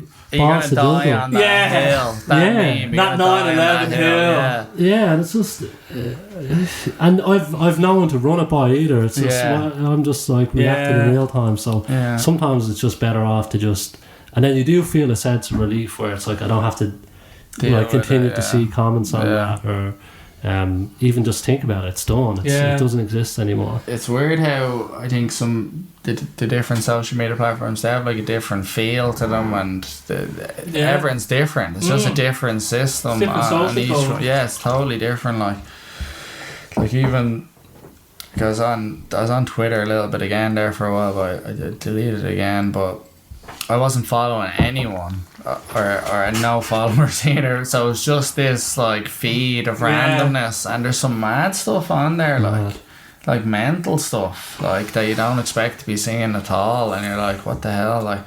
So for that reason, I ended up getting off it then. So it's just like I couldn't be bothered. Whereas I signed up to the Threads, and the Threads is linked to your Instagram, and most of your followers just transfer over. So it's kind of... So it has that nice Instagram vibe. It's just handy, like. It's just mainly it's handy. And I don't know if I will use it. Like, I threw up one or two things just to see what it's like, but I don't know if I will use it. We'll see. Like a Facebook there, I don't use that. That's just connected to the thing. I don't use. I have no interest in it at all. And it's nearly like, should I just get rid of it and just have one? Like, I only like Instagram. That's the only one. And I don't even... I'll just post and leave it. Yeah, post and ghost. Yeah, or I'll just I'll go into the search thing and flick through that a bit. But that's it. Like, so... Yeah, it's like the different... the landscape of social media and just how sort of dynamic or volatile it can be for just for creators, I think, and just being able to, like, because the negativity with the comments, like, I just know people that are really just... Well, you got a negative comment recently. What was that? I sang Fairy Tale New York, that I... changed the lyrics. I changed it. He didn't actually mention that in the comment, but he did mention sing the correct lyrics, because...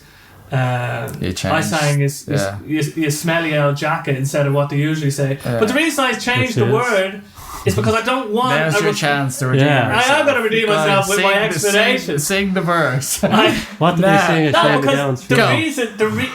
Because that's... Alright, I'm not against singing the song in the context when it's appropriate. The way you're supposed to sing it. And you could say, but in Irish music, it's just people mutate words all the time. Like, so like Christy Moore will just like mix in stuff, and most of his songs, they're not his songs. He's just taking them on. So it's not like I did anything that's against the spirit of Irish music, but maybe I did something that was against the times, let's say, or I picked a side. But it wasn't that. I just didn't want a recording of me saying that word. I don't want a recording of me saying it now, because I just don't want that out in the world. You know what I mean? I think that's a fair point. Like I don't want someone just like getting a clip of me saying that. I've seen it people being that, like, messing with other people, like Joe Rogan or anything. I'd rather not just have that out there in a way, and that's why basically I wasn't picking a side on the culture wars. But I think that's fine. But he said basically that I had disgraced the song, which I just love in a way, because we're singing and stuff. Don't you see the American Idol auditions or whatever, and you cringe like for how bad it is or whatever sometimes. I kind of see myself songs. Like I'm doing that of it. Like I'm auditioning, and then some people are just roasting me in a way.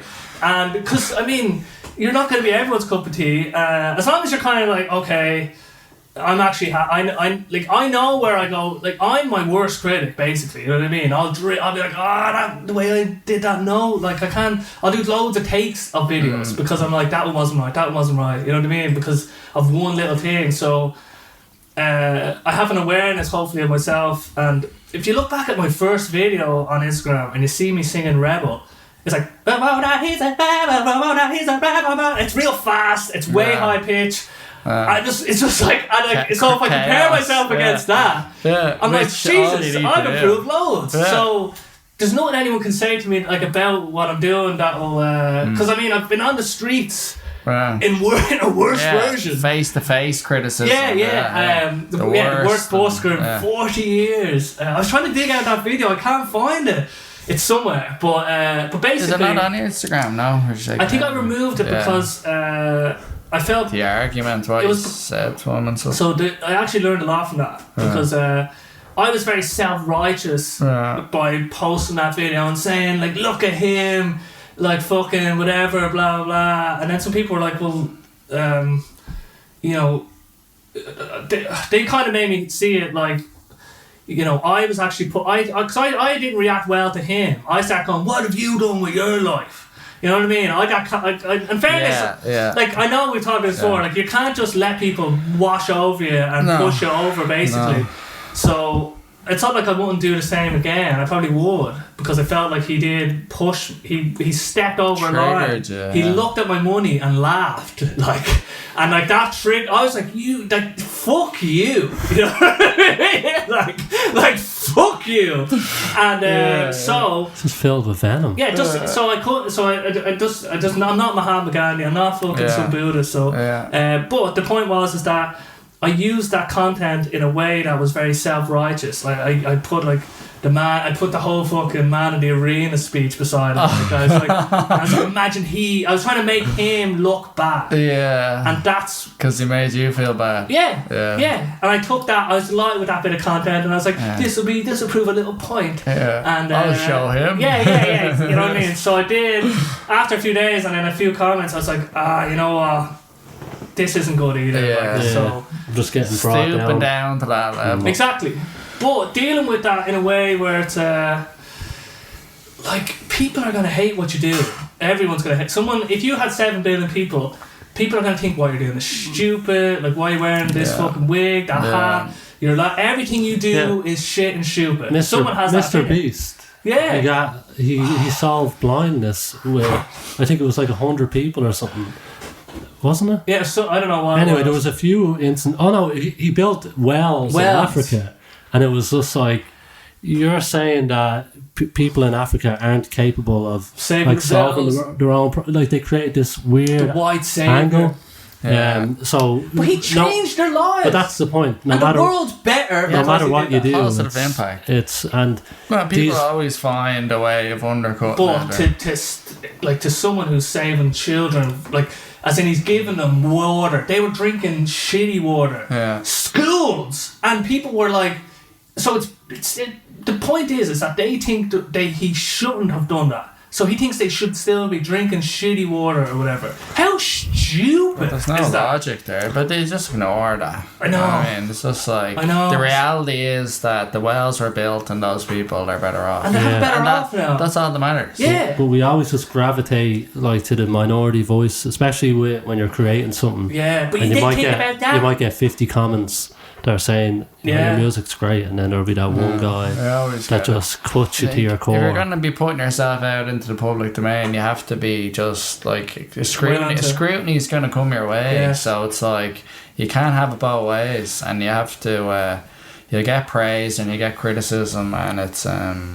think the key is to not get too consumed by either. Yes. So because sometimes if you get praise, it can feel nice or whatever, but if you latch onto that, then you're holding people's opinions and stuff too highly, even probably higher than your own, and then that means that other people can affect you deeply. You know what I mean? So I think you're better off just doing what you're doing, and if you enjoy it and you enjoyed producing it and creating it and putting it out there, that's the bread and butter. That's the 80% of it or more. You know what I mean? And then if you have some people that enjoy it, that's a bonus. Yeah. And you're going to probably have people that won't enjoy it also, but that's okay too. Yeah. So if you just come from that sort of place, then it's just about creating. Yeah. And that's all that matters anyway. Is moment to moment how you spent your time. Yeah. And the one thing though is that it hurts the most, let's say, when you know you kind of did something wrong, let's say, or like let's say when people comment on that video, I wish I knew the context of what they were saying, but they made me look at it in a totally different way. Yeah. And there was a pain associated with, I did actually make a mistake there. I wish I hadn't have done that, and that hurts. And but that's not like they're not being it didn't hurt because they were calling me names. It was just the realisation. There was the realisation that I wish I hadn't actually done that. Well, you acted out of emotion rather than thinking logically, you know what I mean? And then it was probably the veil of emotion was removed later, and then you could see it from a logical kind of rational point of view, and then you're just like, oh no. Yeah, but I did learn. I learned from that, and I've taken that lesson forward. But that has to be hard though if you're singing in front of people out on the street or on stage or anything it's very vulnerable, you know what I mean, like, and especially and then you're singing songs that you wrote. It's not like you're hiding behind your Wonderwalls or, you know what I mean, the hits that are already out there, which you're still putting yourself out there because you're doing a live performance, but I feel that there's another layer to it if you're singing something that you wrote yourself, and it might be about your own life experiences or whatever, and that song has a meaning to you, and then you're like, look, I did this, and then someone's just like, that's not good. Shit. So many people, I've had so many bad comments, but it's like, you're shit. Yeah, you know what I mean? And it's just like, some lad on Henry Street, like had a joint in his mouth, and he looked me in the eye, and just like he basically he tried. It's like, you need to stop what you're doing. Like he was just like, look, he wanted to just fill me with that. He's only a young lad. I was just like, Jesus, lad, you're alright. Like I kind of, because I got used to kind of, I tried to flip the mirror back in a way. And I remember one guy walked by with his girlfriend. He said something, and then I started calling him out in front of his girlfriend or something, like as a joke. And there was one of the funniest though was in Cardiff, and there was these people walking by in a tunnel, and this was one of the first time. This was the time where I realised that I was in this tunnel. I'd taken ecstasy the night before, and I was just like, I looked a bit homeless, let's just say, right? Yeah. I probably smelled a bit homeless. Feel rough. But I was just there, and I was just doing whatever. And these kids walked by, and I was having a little laugh with them. But they were too cool, and they were like, one of them goes, at least I'm not homeless. Jokes at least I'm not buddy. Homeless. It was like that one time where the kids, after a little altercation, they told me to I'll shove this up your wife's arse. Like, they thought I was old, like, and just married, like an old married man. Like, I'll shove this up your wife's arse. Like, but anyway, on the point of you just need to have a thick skin, really, and accept that you're gonna get criticised. It's just part and parcel. Just block it all out. And it doesn't define you 100%. But I think as well, you can't block it all out to the point that like you're in a little bubble of, like, let's say, delusion or something either, because like, feedback is valuable. It's just, as you said earlier, who's the feedback from? Yes, exactly. You know what I mean? Not all opinions are weighed equally. You know what I mean? They don't hold the same weight. And not everyone's opinion is like, you don't know with the place where it's coming from. May or may not, like, what's the intention behind that opinion, you know what I mean? So so that matters too. Is it them trying to prove you wrong, or are they trying to get to the truth? So like, you need to try and just step back and just try and be neutral. Exactly, if you can, and take the emotion, like you said, you can take the emotion out of it, you can view it through like just looking like a robot, you'd be amazing. Did you ever read that book, The Chimp Paradox? No? No, I haven't read it, but you've explained it. It's a good book. It's all about that. It's like he breaks it down into, like, you have the chimp, and then you have, like, the computer behind it, and the chimp reacts immediately, and so it's trying to take a moment before you react and let the chimp kind of settle down, and then the computer, the logical, rational part of yourself comes out. It's basically the part of yourself that you want to present out to the world. It's like the chimp needs to be managed. I mean, that's for you. You shouldn't be inflicting others with your with the chimp. With the chimp. You need to keep that chimp, like, in a little cage with a nice banana, keep him at bay. But it's just trying not to react emotionally straight away to something that triggered you. It's nearly like sit on it for a second and go, why is this triggering me? And then if you look into that, there's wisdom in there. There's always wisdom when you get triggered. You just have to look for it, you know what I mean? But it's hard if you're caught up in being triggered. It's very hard to even consider that idea, you know what I mean? But that book's really good for that. I remember I read that years ago, and I've read it a couple of times, but it's like he just kind of creates this little framework for you to try and manage your mind, really. And you can use it for performance as well, and like in sports, or I'm sure music and all as well. It's really good. Your man Randy O'Sullivan worked with the fella a lot, and it helped get him back on track. World champion Steve once again. Is it Steve Peters? Professor Steve Peters, I think. You talked about him, Yeah, it's really good. But so I just noticed, like, we haven't touched a very important Christmas topic. that I want to see how the thoughts have evolved over evolution since last year. Yeah, because Santa. Well, let me do my introduction with it. Like, you know what I mean? Like, I have this. No, yes. But my show. But yeah, I just wonder. Start with you. Have you put any more thought into the Santa problem? What's the Santa problem? As in, is it okay to play along with the Santa game for your children, or is it better to not lie to them? I guess, but I'm trying not to put any connotations on that description. The thing that came up this year was that someone asked me to write a letter from Santa to say that the child in question had been misbehaving, and that if they don't straighten up, they're not going to get presents this year. And I know that's like taking it a step further into like, is Santa real or not? And I just didn't feel comfortable using that. Like, it's just a form of like manipulation to trick the kid into acting a certain way. There's no magic there. It's too much. Yeah, so I just ignored it. I just think that using that as a way to, you know, it's putting a band-aid on, you know, like the real problem of why your child is misbehaving or what needs. I don't have a fucking clue about parenting. Yeah. But I don't think those kind of tricks or hacks are a way to fucking do anything. Yeah. So it's just a little shortcut, like. Yeah. So I just didn't even acknowledge I didn't play along with it. No. As for would I go along with the Santa tradition, fucking escapade to say he's real or not? I don't know. Yeah. I don't. Interesting. Yeah, I think too many pros. What you touched on there, it's too.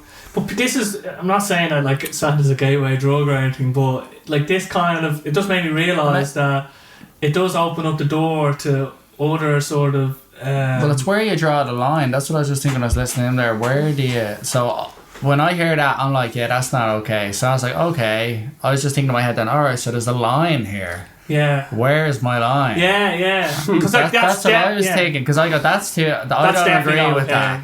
Do you know what I mean? There's nothing magical there. Like. Yeah.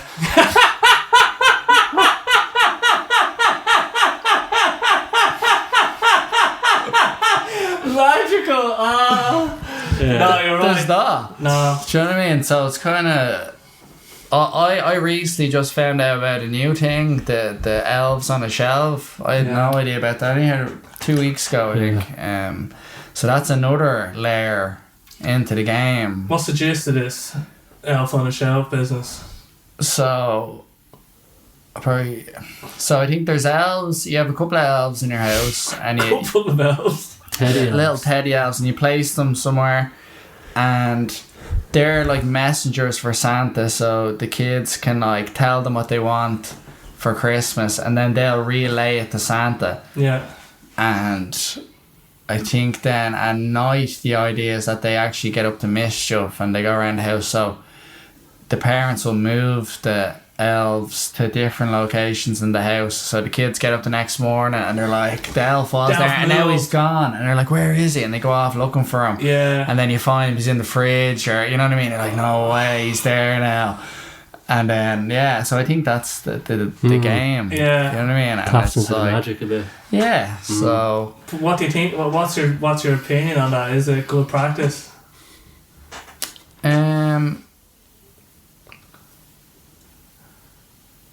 Like it's a tough one.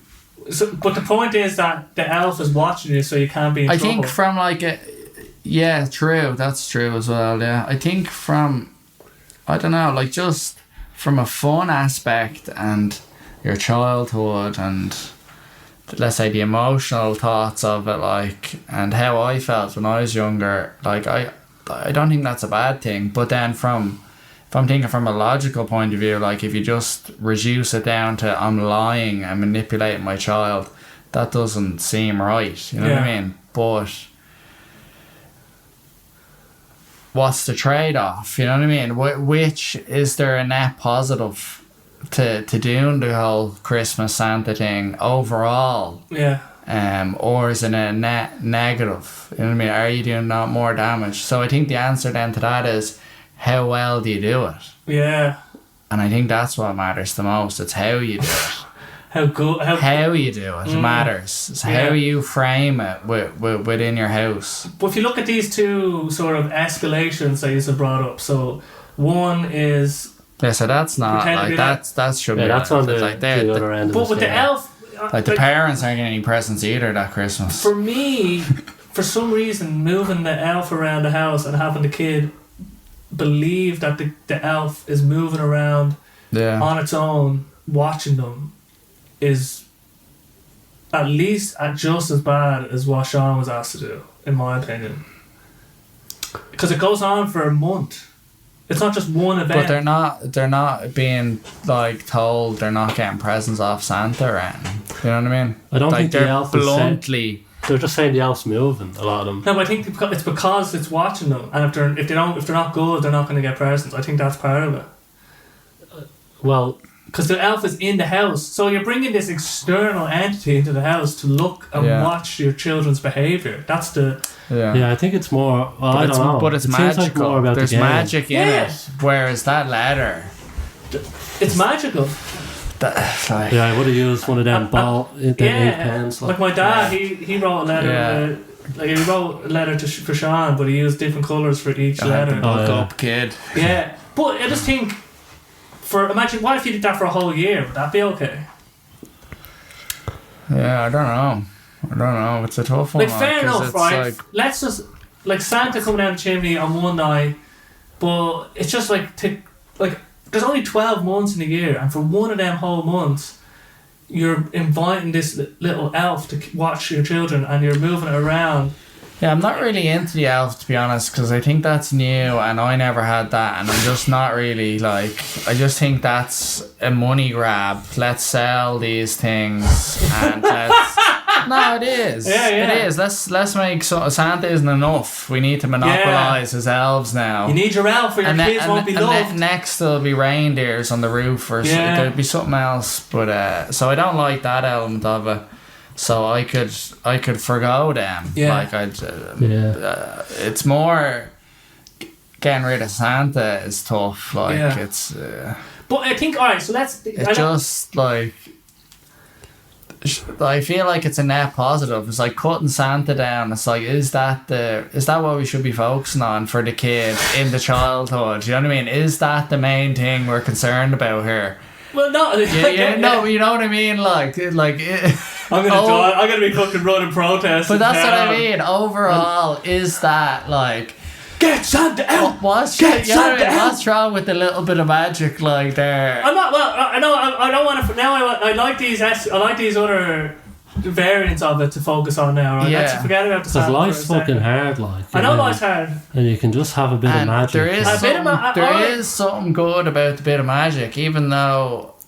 Technically it's based off a lie, but if you were to ask me, we're not robots, and it's not just ones and zeros life, you know what I mean? There is these grey areas, and it's kind of to just take away that and just have none of that. It's you're not going to have it later in life. No, the magic goes, and it's just kind of it was nice when it was there. Yeah, it's Christmas flipped for me once the magic was gone. It will never be the same. It was gone.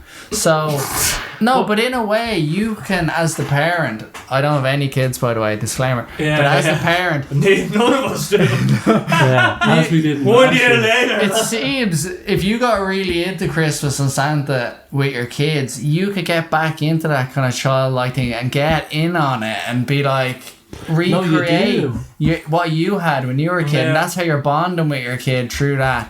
And I think it goes back to how do you do it, and how do you let them know? You need a game plan of how we end it, because it's just going to be for a small period of time, and then we're going to go through it, and then you're going to explain the process, and then go, you'll have the choice if you've children whether you want to keep the magic going or not. And you can maybe have a podcast and do 2 episodes on it. You know what I mean? Imagine that when I was 11, knowing that in this very room where I got my presents that I'd be doing a podcast. It all happened in here. It all happened here, yeah. That's hilarious. But there was that thing when we didn't believe in Santa, but our sister did, and we were going along with the act, and it did create a new level of excitement. But even though we didn't believe, I think there was a point where she just knew it was she all knew right, at the and end, we were just and that was really and it was so cringe. embarrassing for us. Oh no! She was like, "What he's doing in there?" Or she just asked him the She right shouldn't have questions. been asking questions to these things. It was so, we were just three. It was me, you, and Dan, trying to do it. You know what I mean? Fucking making a shite of it. We're not professional. Sloppy. Just sloppy. But I get. Look, I'm not even. So another escalation, which I like this word now for them, is, well, in Germany it's a lot more intense. So they have this thing called the Krunkus, right? Which is, it's like the anti-Santa so basically the night before Christmas. So first of all, they have a parade of Krunkuses, right? And they're dressed up like these demons. And the kids go to the parade so they know that these things exist, right?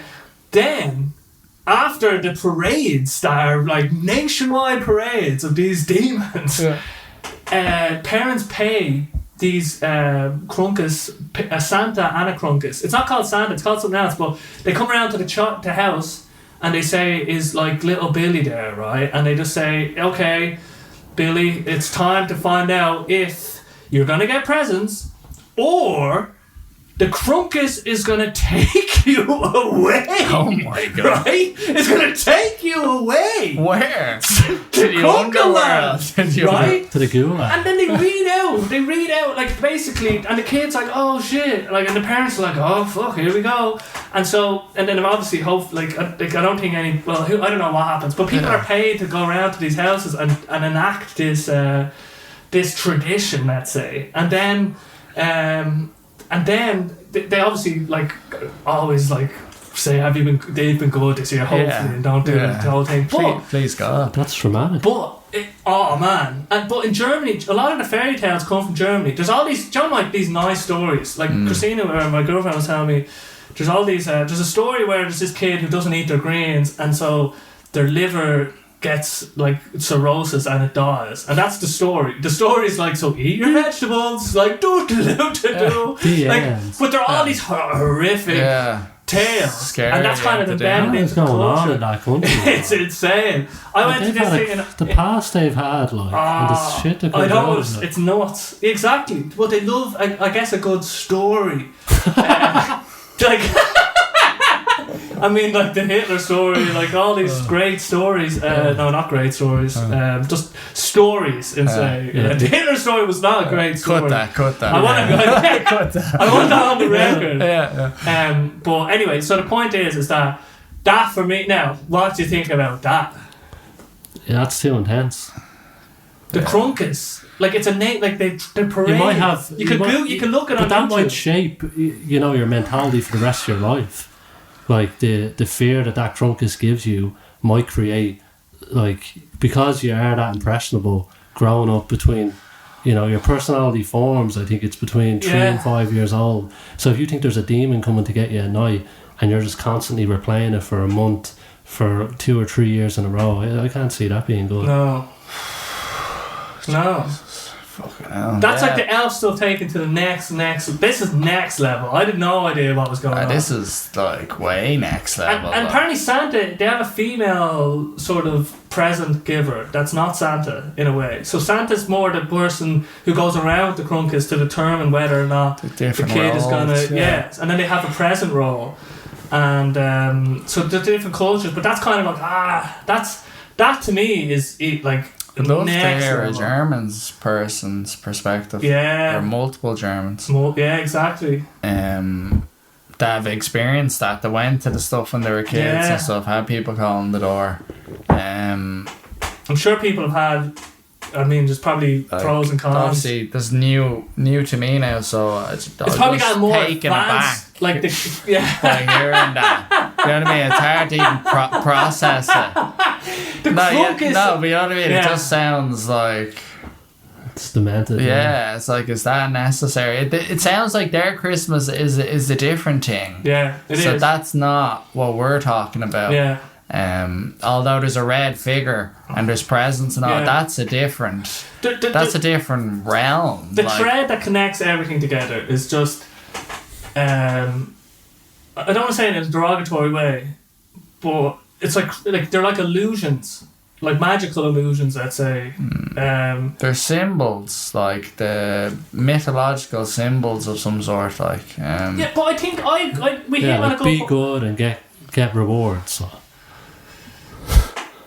Yeah, I guess. Or be bad and go to the underworld. Those are good. Like, it's kind of it's true. Yeah. In a way. Like, it is right. But it's like, do you need to expose the child to that? At all? Like, that early? Like, can we not just keep it magical? Or does it prepare them for the hardships of life? Maybe it's a better, like, maybe you can't just have Santa. You need the other with the opposite of whatever Santa is. Yeah. You know what I mean? The guy that takes you away. I guess, like, I'm not saying that there's no lessons in all these things. Like, there's consequences to your actions.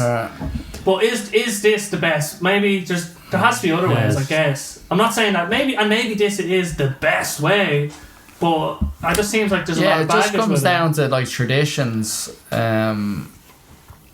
Like, why are these traditions continuing? Yeah. That's the real question. Like, and obviously there's other traditions, like, outside of Christmas that keep going on in different cultures, and in modern society you look at them, it's like, this is barbaric. Yeah. Why is this still going? You know what I mean? And then maybe there's other traditions that have died out that maybe should have stayed. You know what I mean? Yeah. So there's a point actually I just realised is that could we as adults still celebrate Christmas if there was no Santa, I wonder? See, I think Christmas is got. If you kill Santa, it's dead. You might kill it all. Yeah, because it's no one even talks about Jesus. Yeah. It's really, like, Santa took over. Yeah. Like, commercialised it and turned it into, like let's sell stuff and make money and monetize this. Wrap gifts. You know what I mean? Like, it's supposed to be about Jesus coming back. No, is that not like Jesus being born? Yeah. Or whatever. Something like that. Whatever. Whatever that is. From the day. Yeah, but you know what I mean? It's supposed to be about, that's Easter, isn't it? Yeah. But no, it's supposed to be about Jesus, but yes, I mean, but Santa's just taken front stage because he's giving you an Xbox. It's a better story, like creating the economic activity. If we didn't have this, like, we go into recessions, like, you know what I mean? Like, our current economic system, a lot of it relies on these big bumps. Yeah, 100%. Apparently that's what side fucking point here, but apparently that's why there's such a push to get people back in the office, because of the economic activity, and the economy is relying on people being in the areas where shops are, and to be in that beehive, getting that Friday night pub. Yeah, it's not even to do with all the real estate is it's to have life in the area. And then getting the commute in and all that just fuels the economic activity. Truck drivers, basically, like, the truck stops will kind of die out because if they're automate truck drivers' jobs, I'd say. So the system has to feed itself. You know what I mean? Yeah, but basically, I just think I think we found a good system for the Santa story was to, like, just, like, it's a game, I think, and to play the game, but play it real, like, because when you play a game, you take it serious. You know what I mean? When you're playing a football match, you're playing whatever you're playing. If you, Adam Watts had this really good. Well, I heard someone else quoting him, as usual. But the idea was that, because you don't want to imagine you're playing a board game. You don't want to play with someone that's just like a real stickler for the rules. That's like, no, it has to be this way. You move to you're out. You're out now. You're gonna play it right, or else you're not playing at all. Right? Tyrant, like, I don't want to play this game with them. But but you don't want to also play with someone that's just like, sorry, I wasn't listening. I don't care. So you need to. So it's like you need to be sincere in your playing, not serious, but sincere. Like, sincerely play the game, but don't But play while you're in play. the game. Yeah. Instead of there is a balance in a way. Yeah. So I think sincerely playing the game of Santa, not being cynical about it, not being like, oh yeah, we're just doing this because everyone else is doing it, but like, no, we're doing this game and we're gonna really get into it. Yeah. And like, oh, remember, no, we're playing the game. Remember, we're playing the game. Yeah. And it's like, okay, the game. Yeah. Maybe But that's are you how, saying that you're telling the kids that this is a game rather than... I think so for me. Yeah. Because I don't think that's what we're talking about. No, but I'm explaining a compromise we came to last time. I think we're playing but the tradition, playing the traditional game of Santa Claus. Yeah, well, and I'm Santa Claus. I think basically. it would lose. It wouldn't. That wouldn't land. Work. Yeah. Well, I'm just saying that's one way I feel comfortable with approaching this. Yeah. In a way. I like what you said about having a game plan where an exit strategy. I just got told, oh yeah, we're going into Smith's to buy the presents. Like there was no real addressing of what had just happened. Because my dad so if you have look us in the eye and tell us, but when I was all this. That's what I thought you were saying. When the child either finds out by themselves or it's time to tell them, you say, look, this was all just a game, and you explain the game, you explain why you do it, and then they have an understanding of it rather than feeling like they've just been conned. Exactly. So what would you tell them? So I'd play the game first and try to play it the best you can and get it as magical as you can, add whatever your spin on it and get real into it and have the fun and believe it yourself. Exactly. And then over time, as the magic starts evaporating and they're getting older, and then you can start kind of explaining, right, this is tradition that we do. My parents done it with me. You pass it on, and you'll have the opportunity to do it with your kids down the line, and that's it. And then don't ruin it for other people, like, because it's their decision if they want to play or not. There's some people are still playing the game. You've finished the game now. You've passed. You're through to the next stage. You know what I mean? That's how I'd. Okay. That's how I'd explain. No, I like the exit strategy. Yeah. So that's. I guess that is like you said. It's how you frame it. It's how you frame it, and then you've confronted everything, and then you've showed them that within this context of the game, you weren't actually lying because your role is to make it real. Just like any game. There you go. I just think it's nearly like there's no. I know what you're saying. I get it, and I appreciate it, but there's no getting around, like, fundamentally, that you have to lie. It's like you can't really. I know, because but I was playing the game. But the game. But it's how you frame it. No, you can frame. No, I know you can frame it whatever way you like. Yeah. But I mean, even to them, like you know, like the idea of like there is a North Pole. There is, yeah. There is a Santa. Like if you ask anyone to draw a picture of Santa, like it's real within our minds. Do you know what I mean? Yeah. The whole thing is real in a way, but it's not real in the way that we're presenting it to the kid. We're putting more on it, bit of spice, chili. You're getting closer to telling the truth. I know, like, I guess. Yeah. But you could kind of make the same argument with religion. That in a sense you're lying, but because so many people believe it's then true. I don't like. What's in it? Like, so we're having Christmas dinner and you don't believe in Jesus. You don't believe, you're not a Catholic, and you're having your Christmas dinner on the, do you know what I mean, on the day. It's like, why are you even having Christmas dinner? Like, might as well just scrap it all. No, but that's not how it, no, I'm not saying no, but I was just saying, if we go that direction, where's the line? Why are we cutting Santa The out? line is that so we cut out the two fair, we cut out all those, and then it's like, are we keeping Jesus now, or is he gone too? I don't think we're keeping Jesus. Is Jesus gone as well? Right, well then we're not keeping the turkey. There's no turkey either. I'm sorry. Turkey's gone. People, you can take it. Turkey's gone. You don't have to take the turkey. I'm just saying, add the gravy. You can argue that. No, but I'm trying to. Where is the line? What I was trying to say earlier. I'm trying to make the. Yeah, where is it? I think you can keep a lot of the good aspects. I think if you believe in it, it's in a sense it's true. the same way that people believe in Jesus. And I'm not discrediting. You wouldn't call all them liars, like. No, they're not liars. Yeah, they don't. They feel like they're. But if they knew for 100% fact that there is no Santa coming down the chimney, they can't believe. But they're believing the Christmas story and the tradition. That's what they're believing, and there's magic to that.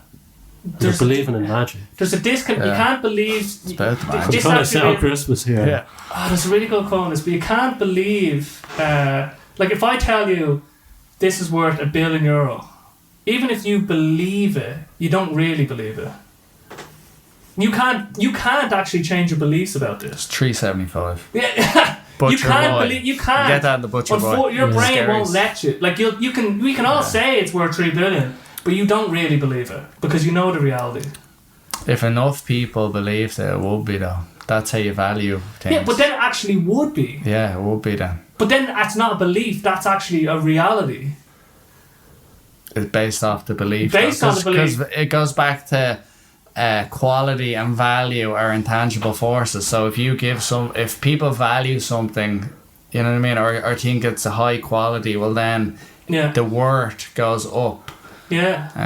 But I'm not saying some facts are built off. So that's $3.75 just because of the market at the moment and the supply and demand. Like there could be a situation where like that gets inflated up to whatever crazy. And I'm not saying that's not possible either. Yeah. But I'm saying right here and now, there's no reality where that is $3 billion, and we can't convince ourselves otherwise. Even if we can pretend, but it's not the same as. But that's not coming down my chimney with presents on Christmas Day. You know what I mean?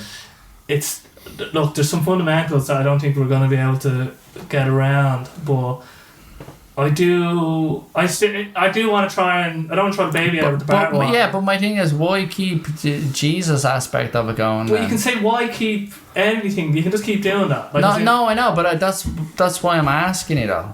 Like, what? Your point of view is that the fact that you're lying to your kid opens up a portal to you. That's lying in other areas of life. Yeah. Is your argument? Yeah. So that's but why do you not think you can Jesus. Do you not think you can play along with the Santa story and remain like completely truthful in every other domain? It's just it's not an optimal system for me. So will you bring your kid to church and do like communion, confirmation? Because that's probably the same thing. I'd have to. So my friend Chuck actually is having this struggle because if they get their child baptised, it means that they can go to the Catholic school, and it means that that's how they get you. Education. That's how they get you. That's how they get you. I know loads of family members and people that have all gone that road. So he's feeling just to get into it's a bit of a conundrum because he's stuck now, but so he, in a way, he's like, is it better for his education? You get back to the net positive. Exactly. So he's weighing that up, and I'm weighing up the Santa stuff as well. Like, and I get. For me, I'm putting a lot of weight on not lying. Yeah. And I'm being blind to the magic in a way, and maybe I think I can fill them holes in the same way, but I'll never truly fill it. Never. Yeah. I have to pick one or the other. Yeah. And so, but anyway, so I'm not saying it is a trade-off. It's not like one is like the right. Like what is right in a way, and there isn't really. It's exactly, and what is the net? It's trying to weigh it all up, really, and So it's a really hard one, like. But I think the whole school thing as well. That's a tough one because I know people that aren't religious at all and they just do all that stuff just to get into the school. But it's like imagine. So it's like because eventually, Chuck will have to tell Otto, I guess, that he isn't religious. Yeah, or that we just did this for you. In a way. Because we thought it'd be good for you in the end, or whatever. Yeah. But the thing as well, like I feel you can still. It doesn't have to be about believing in God or not. It's just about not wanting to be a part of a certain organised religion. you're not into their practices, you know what I mean? Yeah. But you could still believe in God, but maybe not the monotheistic God of Christianity, let's say, of the man in the sky, the all ruling, all seeing thing. Yeah. There's other types of gods if you look at other religions, you know what I mean? That I think most people aren't even aware of. When they think of God, they think of a man in the sky. They don't think of like something like pantheism or the many gods. Polytheism. Polytheism has many. You have like a sun god, water. There's just there's a god for everything. Whereas pantheism is the idea that everything is God. Like the table, we're all God. Yeah. I mean, so there's loads of different views on God that maybe we don't get exposed to growing up in Ireland. We just get that man in the sky one. Yeah. So then most people, a lot of people, like obviously Catholic Church is going down in popularity, and I think Protestants do, but it's like people are rejecting the monotheistic God and going, God doesn't exist then, because they're not aware of the other potential options. You know what I mean? Well, that was the case for me anyway. I just saw science and then atheist reject that God. But then as I read more philosophy and read other religions and stuff, then I realised, there wasn't just a two-choice thing, you know what I mean? But a polytheistic kind of God or pantheism won't get my child into that primary school down the road. That's what I'm saying. Unfortunately. So it's kind of like... Not yet, anyway.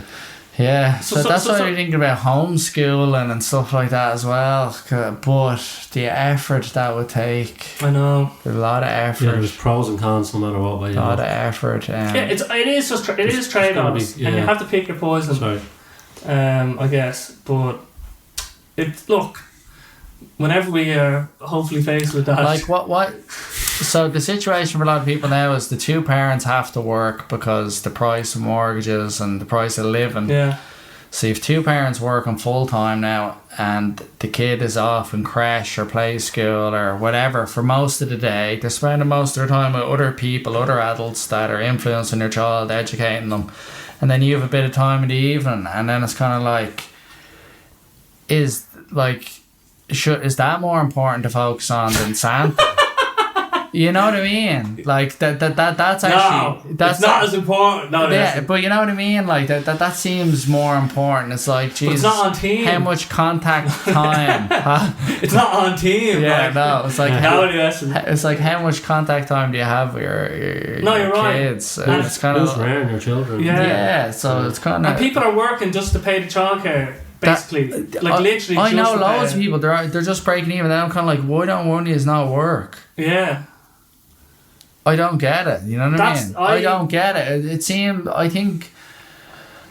I have to be careful now. I think. If you remove genders from it, I think it'll be fine. Maybe. Yeah. Okay. I think there's a perceived idea that like both parents have to work and strive, have a big career, and then I just don't think it has to be that way. I think other ways, more traditional ways beforehand, worked well as well. When one parent stays at home and like rears the kids, and the other person provides, and then they both do it together.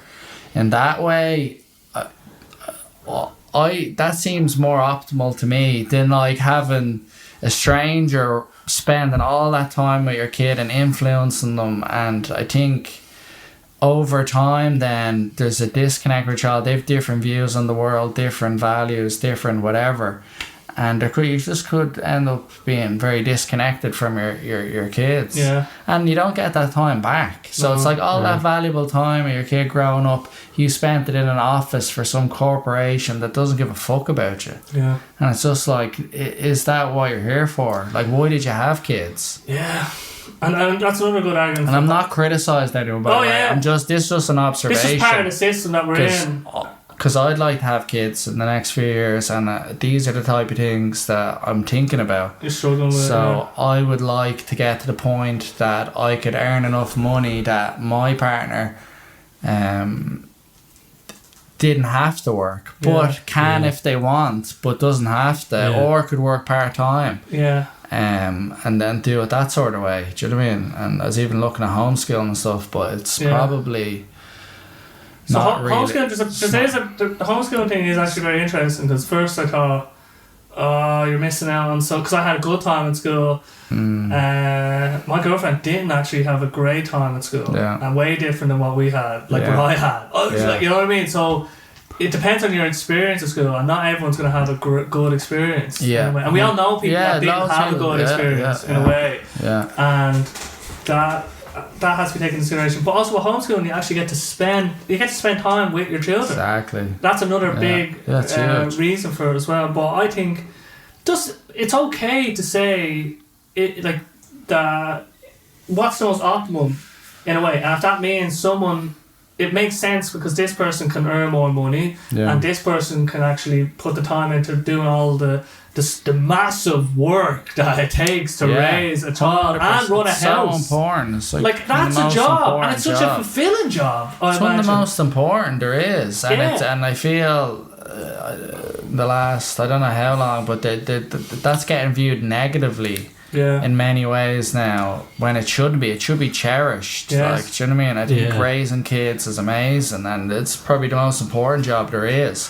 Where that's being belittled now, and getting a job in a corporate structure and climbing some imaginary ladder is more important than that, and that makes no sense to me. Do you know what I mean?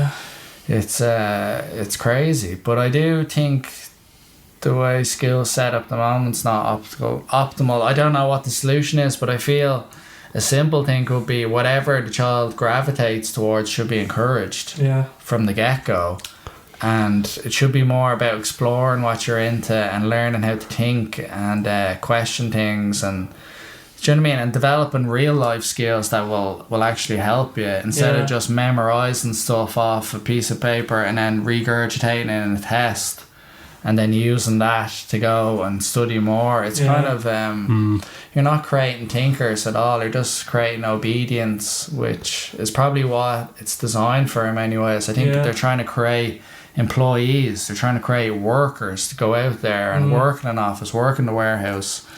It might not even be that malicious. It might be just how things unfold. I'm not saying that it's a big master plan. I'm just saying the way it seems that what it's producing is that. No, it is that. You know what I mean? So that's, it's kind of like, could you change a few things? I don't know above my pay scale, but I don't know what you change. But I think just like let's say when you were younger, when you were in school, if you were more just let play music and be creative more often, would that have benefited you? Do you know what I mean? I mean, I think the school system, I think if they had unlimited resources, imagine teachers got paid €1 million a year, and imagine you could have one teacher per child. Well, imagine we could turn up the most optimum, perfect conditions, right? And then it's just like there's just someone that's trying to optimize the full potential of this child, right? That's on the most ideal end. But then there's the reality of the fucking Irish fucking bureaucracy on top of that layer of crust, and then we're just trying to do it like a minimal optimal, let's say, whatever. So I do think I'm hopeful that with technology and AI, that it will be more feasible to have systems where we can sort of focus on if you took the potential of the child and trying to increase the likelihood that the fruition of that potential will take place, let's say at a high, that's the ideal. That would be cool. And double down on their strengths, rather than trying to fit us all in spread themselves. You need to find your thing earlier, I feel, instead of just you know what I mean, you're just following this conveyor belt system and you're just trying to blend in and be one of many. But your parents are just doing it because imagine if you don't send your child to school, you're a bad parent. If you don't have them try and do their exams, you're a bad parent. You're stepping outside of the box. So there's so much pressure for the current system, and I'm not let's say maths and English on their own aren't a sort of memory based. Now you could with maths, you have to know formulas, you have to know, but there's if in maths I used to do certain things when I figured out, let's say, to calculate percentages of numbers. They used to do it in all these complicated ways, right? But if you just multiply it by, if you want to get 10%, 0.10. Yeah. Once I found that out, I was like, and then I could do it that way. So, like Richard Feynman talks about this, it's like, he used to just, if someone gave him an equation, you don't have to do it by their way. If you know the rules of the game, then you can use them rules to achieve that same result in many ways. And with maths, that is actually possible. If you know the rules that you're of arithmetic. Basically, them principles, like the rules, allow you to not have to like. There's a difference between understanding and like just fact acquisition. So you can we can understand more about more things, but we can only know a finite amount of information. But our understanding can be applied to different domains. So it's more important to increase our understanding. And with writing in English, that can be a kind of creative pursuit, as long as if you're just we just regurgitated talking points or whatever. But obviously with history, it's like maybe but history isn't just facts either. You could be like, give your fucking opinion about this world war or whatever. But maybe there are subjects where it is regurgitation in a way. But the thing with academia in general, like I experienced this in college, there's a certain way they want you to present the information, and that's the constraint. You have to do it their little way, and if you want to get high marks, you need to follow this structure and criteria of how they're going to mark it. So you have to pander to that marking system to get a high score. You know what I mean? And because of that, it restricts it. Yeah. You know what I mean? But I don't know what the answer, what's the opposing that? You can't just have it Wild West either. No, yeah. So it has to be something that can, like, hopefully be a net good, but also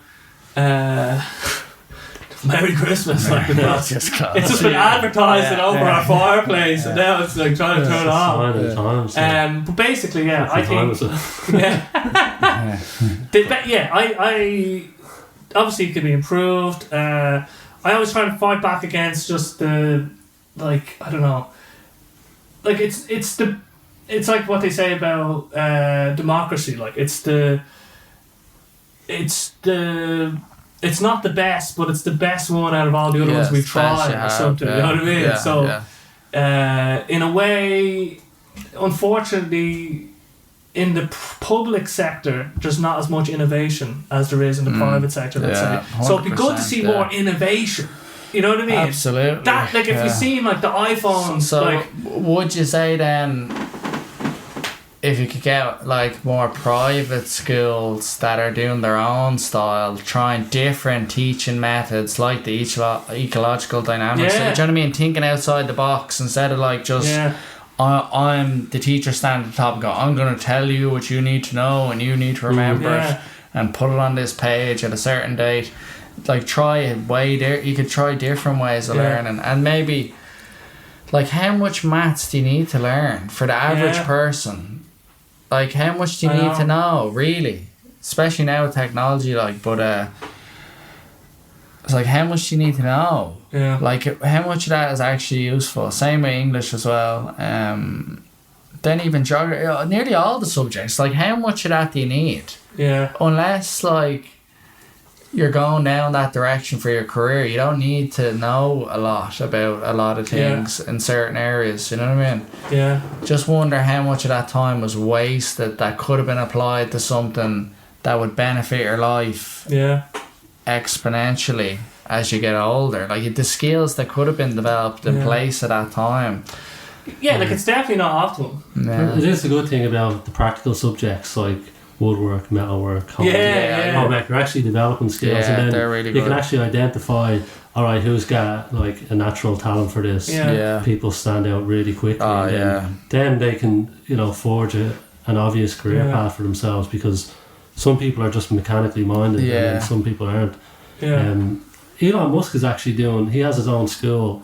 It's a private school. He's teaching like strict subjects on, I don't know exactly what they are, but he has all his kids in it, and then I think he's taken on like outside students as well. But kind of like what you were saying, he just has like a private setup where he's trying to find the most optimal way to, you know, teach kids and help them. Yeah. Then there's the Steiner schools as well, and there's other schools like that where they let the kids just explore their like creative like talents, their intuitions or what, their whatever they gravitate towards, and then they just explore that.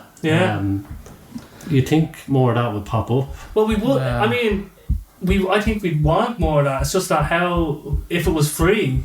You know what I mean? It's just I think it's all about like the constraints of like what we can actually do, what's feasible, and then if you just set up the access to it as well, and access, like opportunity. It's there needs to be enough people wanting it. Like so supply, it goes back to supply and demand. Like most people aren't thinking about the skill. They're so caught up in their jobs and stress, trying to pay their mortgage, that they're just lumping the kids in. Thank God, no time to think about that stuff, which I totally get. Yeah, and they're not questioning any of this type of stuff because they're just getting on, but they're trying to get by and just keeping up with the. Yeah, I've seen a lot of times where the argument has come up that one partner should, you know, stay at home and then the other works. Yeah, and then I've read where even like their kids are growing up, say they don't need childcare, but they're still in school. But even on the one person salary, like it's just not enough. Yeah, it's not even an option to have someone. Well, then it's not an option for that household then. But I think there maybe for some people Sorry, you keep talking. Yeah, the TV's gone for the audio listeners. What was audio only podcast. What was I saying there? I think there's definitely families where they could afford to just have one of them working, but they're choosing not to, or they're coming away with an extra 100 or 2 a month at the end of it, and that's their decision. You know, I'm not judging anyone. You could do whatever you want, but for me now, I'm going to be trying to figure out a way to to like have one of us spending more time with the kids. Like I think that would be my goal as well. Like even if even if I worked 4 days a week, or you know what I mean, or one day is a half day, or you know what I mean, like dropping the kids to school, picking them up, that sort of thing.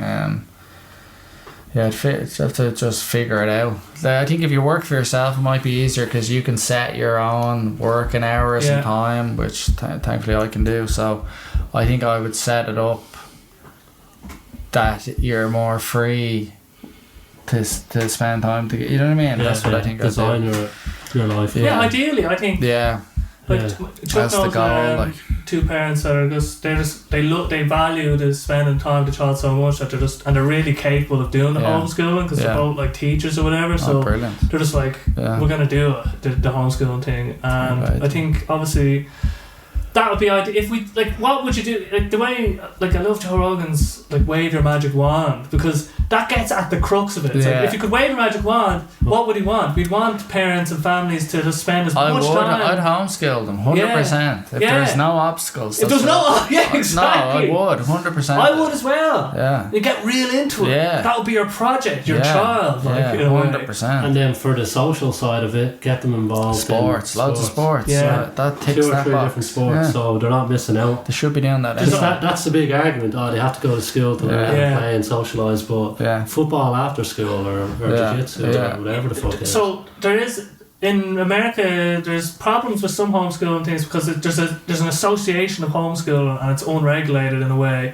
There are horror stories. Some nut job rearing their kid. There's just child abuse. I think like maybe is there. And they get grants and stuff as well.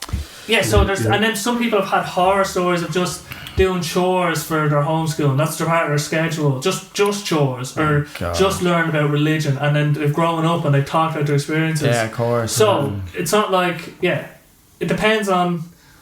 It just depends on. Like it's good. Like I'd be great. Yeah, like would you be capable? You know? Yeah. It'd be a huge task to take on, though. I think. But but hopefully with AI, I think that'll help. But what's those other skills as well? The altogether, or what are they? what are they called? Like non-religious schools. There's a name for them. I'm gone blank now. Non-secular. Yeah, they're not religious. Like there's loads of them around the place. I can't remember what they're called. They don't teach religion. Or it's just a multi. Like you can be any religion.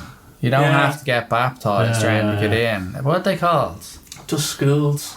No, there's no, there is. I know what you're talking about. Yeah, you know what I'm on about. One of them ones over there. It's all together something or something along the lines. I'm blank then. Well, I think you've described it well though. Yeah, like there's that option as well, but it's like I don't know enough about it because it seems like there's a reason that people are still just going ahead and getting baptized and doing all that to get into the other schools. It seems like those schools aren't perceived as good. Yeah. So I don't know. It's just options, I think. Yeah, well look, we'll save that for our fictional children and but I think we've been going, I'd say, for about 3 hours now, so Jesus Christ. We'll start wrapping it up with, if you've made it this far probably talking to ourselves. Yeah, definitely. So Mr. Sean Breen, what are you looking forward to this year? What big changes or is there any learnings from the previous year you're going to be taking into the next? What does the next year look like for Sean Breen? Just try to spend my time doing more of creative work rather than the kind of laborious, monotonous admin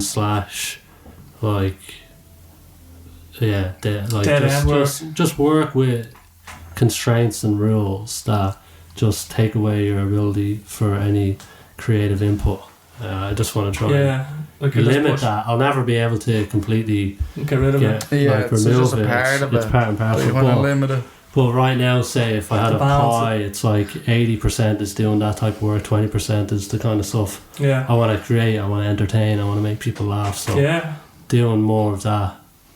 I think you figured out with the memes you're making. I mean, I'm having a lot of fun with that. I'm trying to carve out time for that. Yeah. So just more of that because it fucks your head up a bit in terms of just your general joy, demeanour and joy.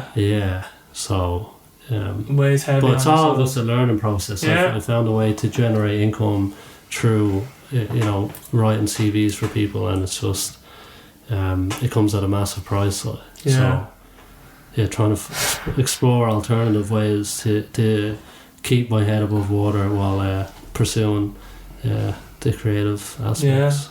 So sounds good. That sounds good. What about the Strangler? This is the first year that next year will be the first year not studying since 2016. You've had that itch for so long. So you know what I mean. So there's no college there now. So I won't be not doing any more studying. So I'm just focusing 100% on kind of growing Lifestyle Monks business. Let's see what I can do, because I've only finished my master's degree September, so it's only been a couple of months. So I want to see I have a few goals written down for next year, so we'll hopefully see if we can make them happen. You know what I mean? Just try to grow, do my jiu-jitsu classes, the kids jiu-jitsu, the yoga, and then I'm starting a new class now in January, like bodyweight boot camps. So just 30-minute fitness classes, 2 days a week, Monday and Thursdays, 8:15 to 8:45, it's half an hour in and out job. 6 weeks. Thinking just people just to try and get them to do something, and what's the minimal amount? Or I was reading studies, I think 30 minutes seems to be the minimal effect of those, especially for busy people as well. Do you know what I mean? Trying to get, and even people with kids and all, trying to get in and get out. That's why give them an option. That's why I decided to do the classes later as well, not do them at 6 and 7 around dinner time and all. I think you could nip out for a half an hour or a 8:15, you know what I mean, depending on what age your kids and all are. And then you might even have kids, you know what I mean, you could be working late. You have time to have dinner. But the idea is you can get a good training session in 30 minutes, you know what I mean, and it's a kind of a lower barrier to entry mentally. I feel like you're thinking it's only 30 minutes. I can do 30 minutes, you know what I mean. So that was the thought behind that. And that's really it. So I'll just add them in, see how that goes now in January. And then I've reduced down all my one-to-one stuff a lot since last year. I think between that and all the classes and then studying as well, it was kind of burn the candle on both ends for a lot, like for over a year, probably longer. So I was starting to feel the effects of that the last month or two. I kept kind of getting a little bit sick and couldn't brush it off. But thankfully I'm feeling good now, but I think I just run myself down, especially just the finale of getting that thesis over the line.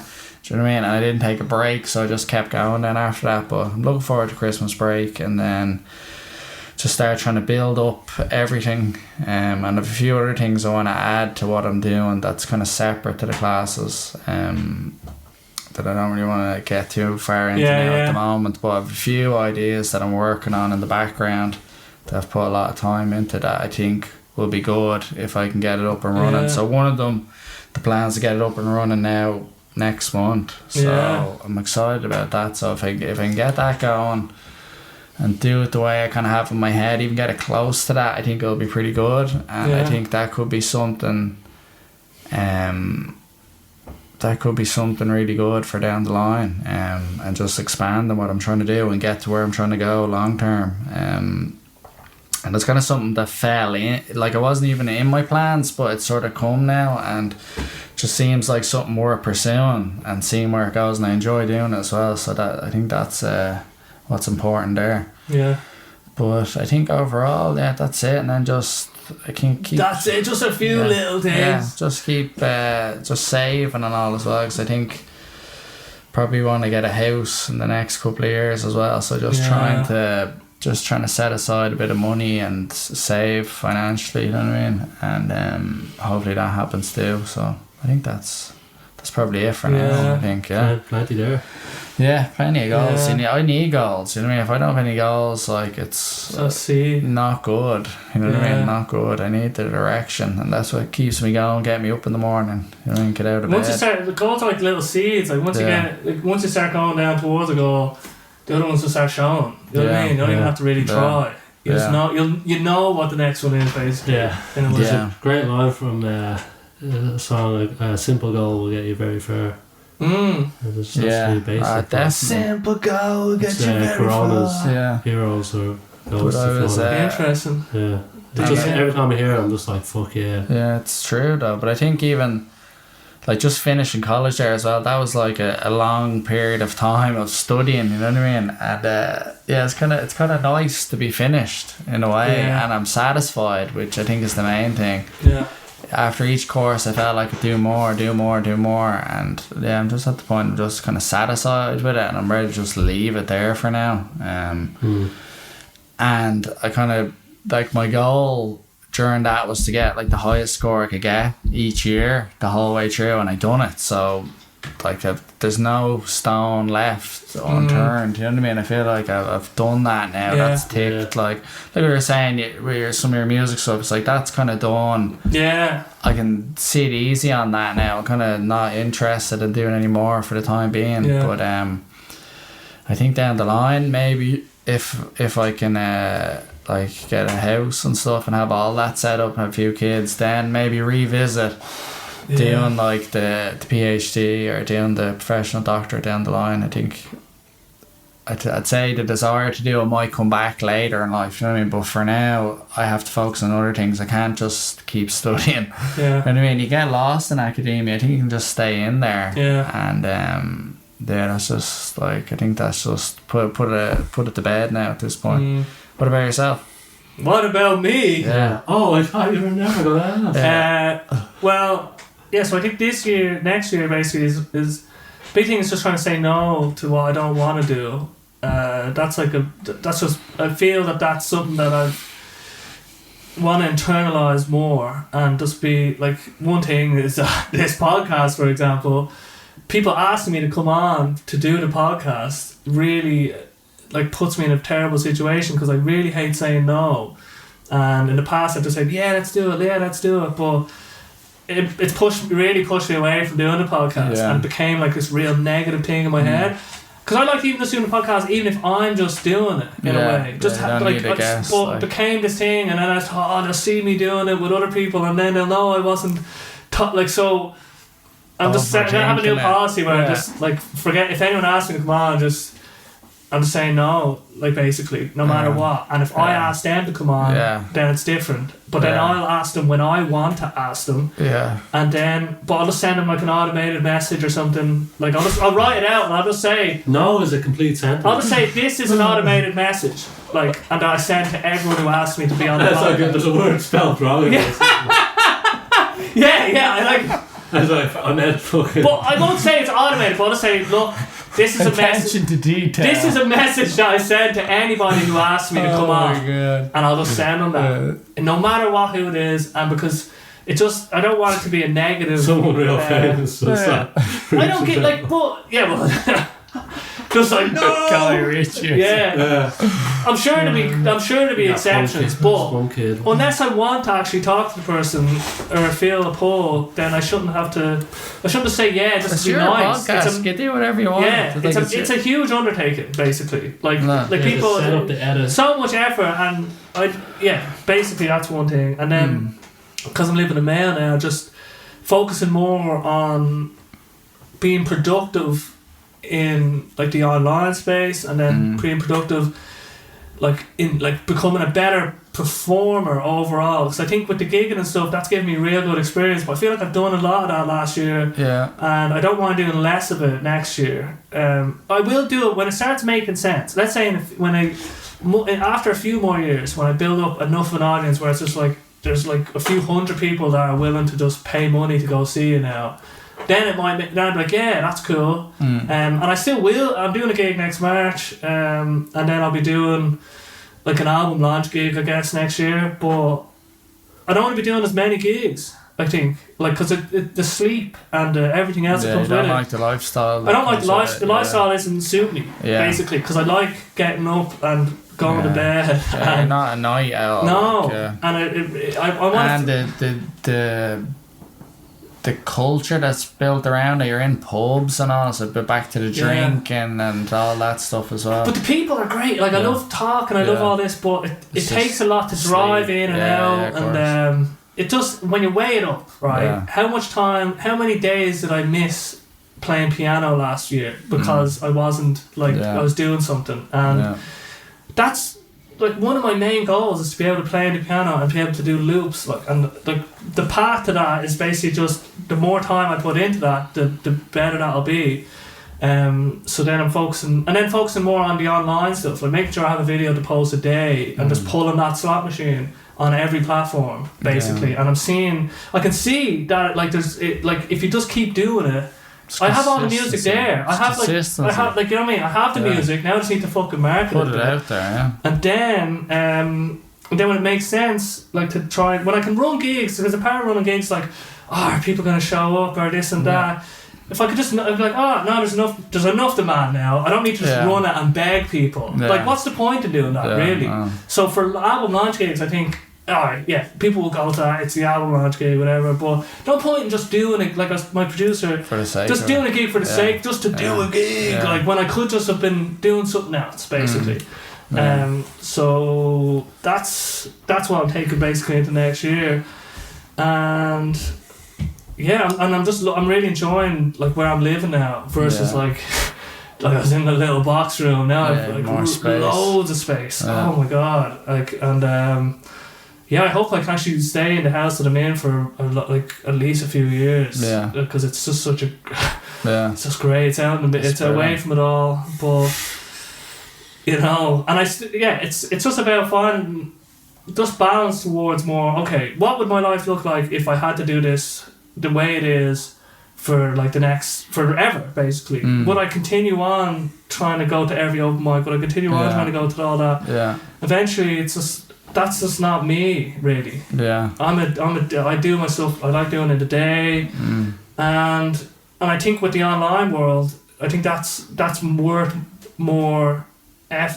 Doing a gig, let's say for someone else's gig, whatever. You're seeing people that are there, but if you just made a video and pulled a song on all the platforms, like even if you only got 200 views on each video, that's like collectively over like 4 platforms. That's like 800 views. So that means there's potential that people will see you and your music, and then you can see it with the streams. Like they go up the more you post. Yeah, like, of course. You so have to be like, consistent. It's not even and like it's just about what if you were consistent over 5 years? Exactly. Like, you know what I mean? But that's what it is. That's what it is. So that's what whatever endeavor. And imagine that. It's just like all you had to do is do something for 5 years. Yeah. That's all you have to do. Yeah. But when you think about it, it makes it much easier because there's no rush then. You know what I mean? You're not like, I need to figure all this out now. It's like, no, just do the little thing for 5 years or whatever. Yeah. So find something that you can pour yourself into for, eternity. Extended periods of time. And then everything will take care of itself. And then maybe I'm going to try produce my next album myself, I think, because it's like the final evolution of like this trilogy of albums, because it's the Holy Man, and then like I become the Holy Man by being able to do it all myself in a weird way. So it's like the season finale of this chapter. Like the next album's already kind of finished, basically, and but the one after that, I'm thinking, even if it doesn't sound as good as the other one, like I know enough to make it like this, like to be alright. You know what I mean? And so I'll have enough songs out there in the world that I'm like really proud of, that I know I put like I got someone to do it properly. Yeah. But now it's time. Like when am I ever gonna? I need to start. The sooner I start, the better. So that's the next plan, basically. I think so. And what is it? Just because you want full autonomy, or what? I want full creative control in a way that I don't have to go back and forward with anybody over anything, basically. And no matter what, if we're working together, I want you to put the volume down a little bit on something. Yeah. I can do that myself. I can do the little things myself, but it's just like I now have to go back and forward, and I'm just like, I can't be arsed. And so I just that's that word. It's like, now I just have to live with it. But I don't want to have to just live with things or whatever. Yeah. I just want to just be like, reach in, do it, and be happy with that. And once I'm happy with it, then that's all that matters. Yeah, and it's not. It's not rocket science, but I need experience with it. So if I do I didn't know anything about editing vocals when I did the first album last year. This year, flying through the vocals, and I've learned so much. So I got good at it from doing it, and I'll get good at the production by doing it. You know what I mean? And then once I can produce on my own, like let's say I do that for a few years, then I'll be able to produce good music. Yeah. Like no matter, like it's just about, am I willing to put in the time and effort into it? And so I need to, like, that's my eventual goal. So I'm not gonna get to that place if I don't start producing. You know what I mean? Yeah. So in a way, it's like, how many fully produced albums do I need to, like, when's the tipping point? It's just like, well, if I have 2 good ones that I did properly, then like fuck it, then that's enough for that bit, and now it's time for the next bit. I think. So yeah, we'll see how that goes. But yeah, I guess that's a good conclusion to the Christmas Carol's conclusion. The cosmic conclusion to the Christmas Carol, and yeah, actually I just want to say that I love both of you very much, and I appreciate you in my life, and I take great inspiration from the 2 of you, and I feel blessed to have both of you in my life. Thanks very much. Thank you. And now that's on the record. The feeling's mutual. Yeah, likewise. Yeah, that's right. Right, say it. But it's on the record now. Cut that. The main thing that it's on the record. So that was nice. Thank you. Thank you for this great treat. And Merry Christmas. Yeah. And we'll catch you probably next year. Yeah.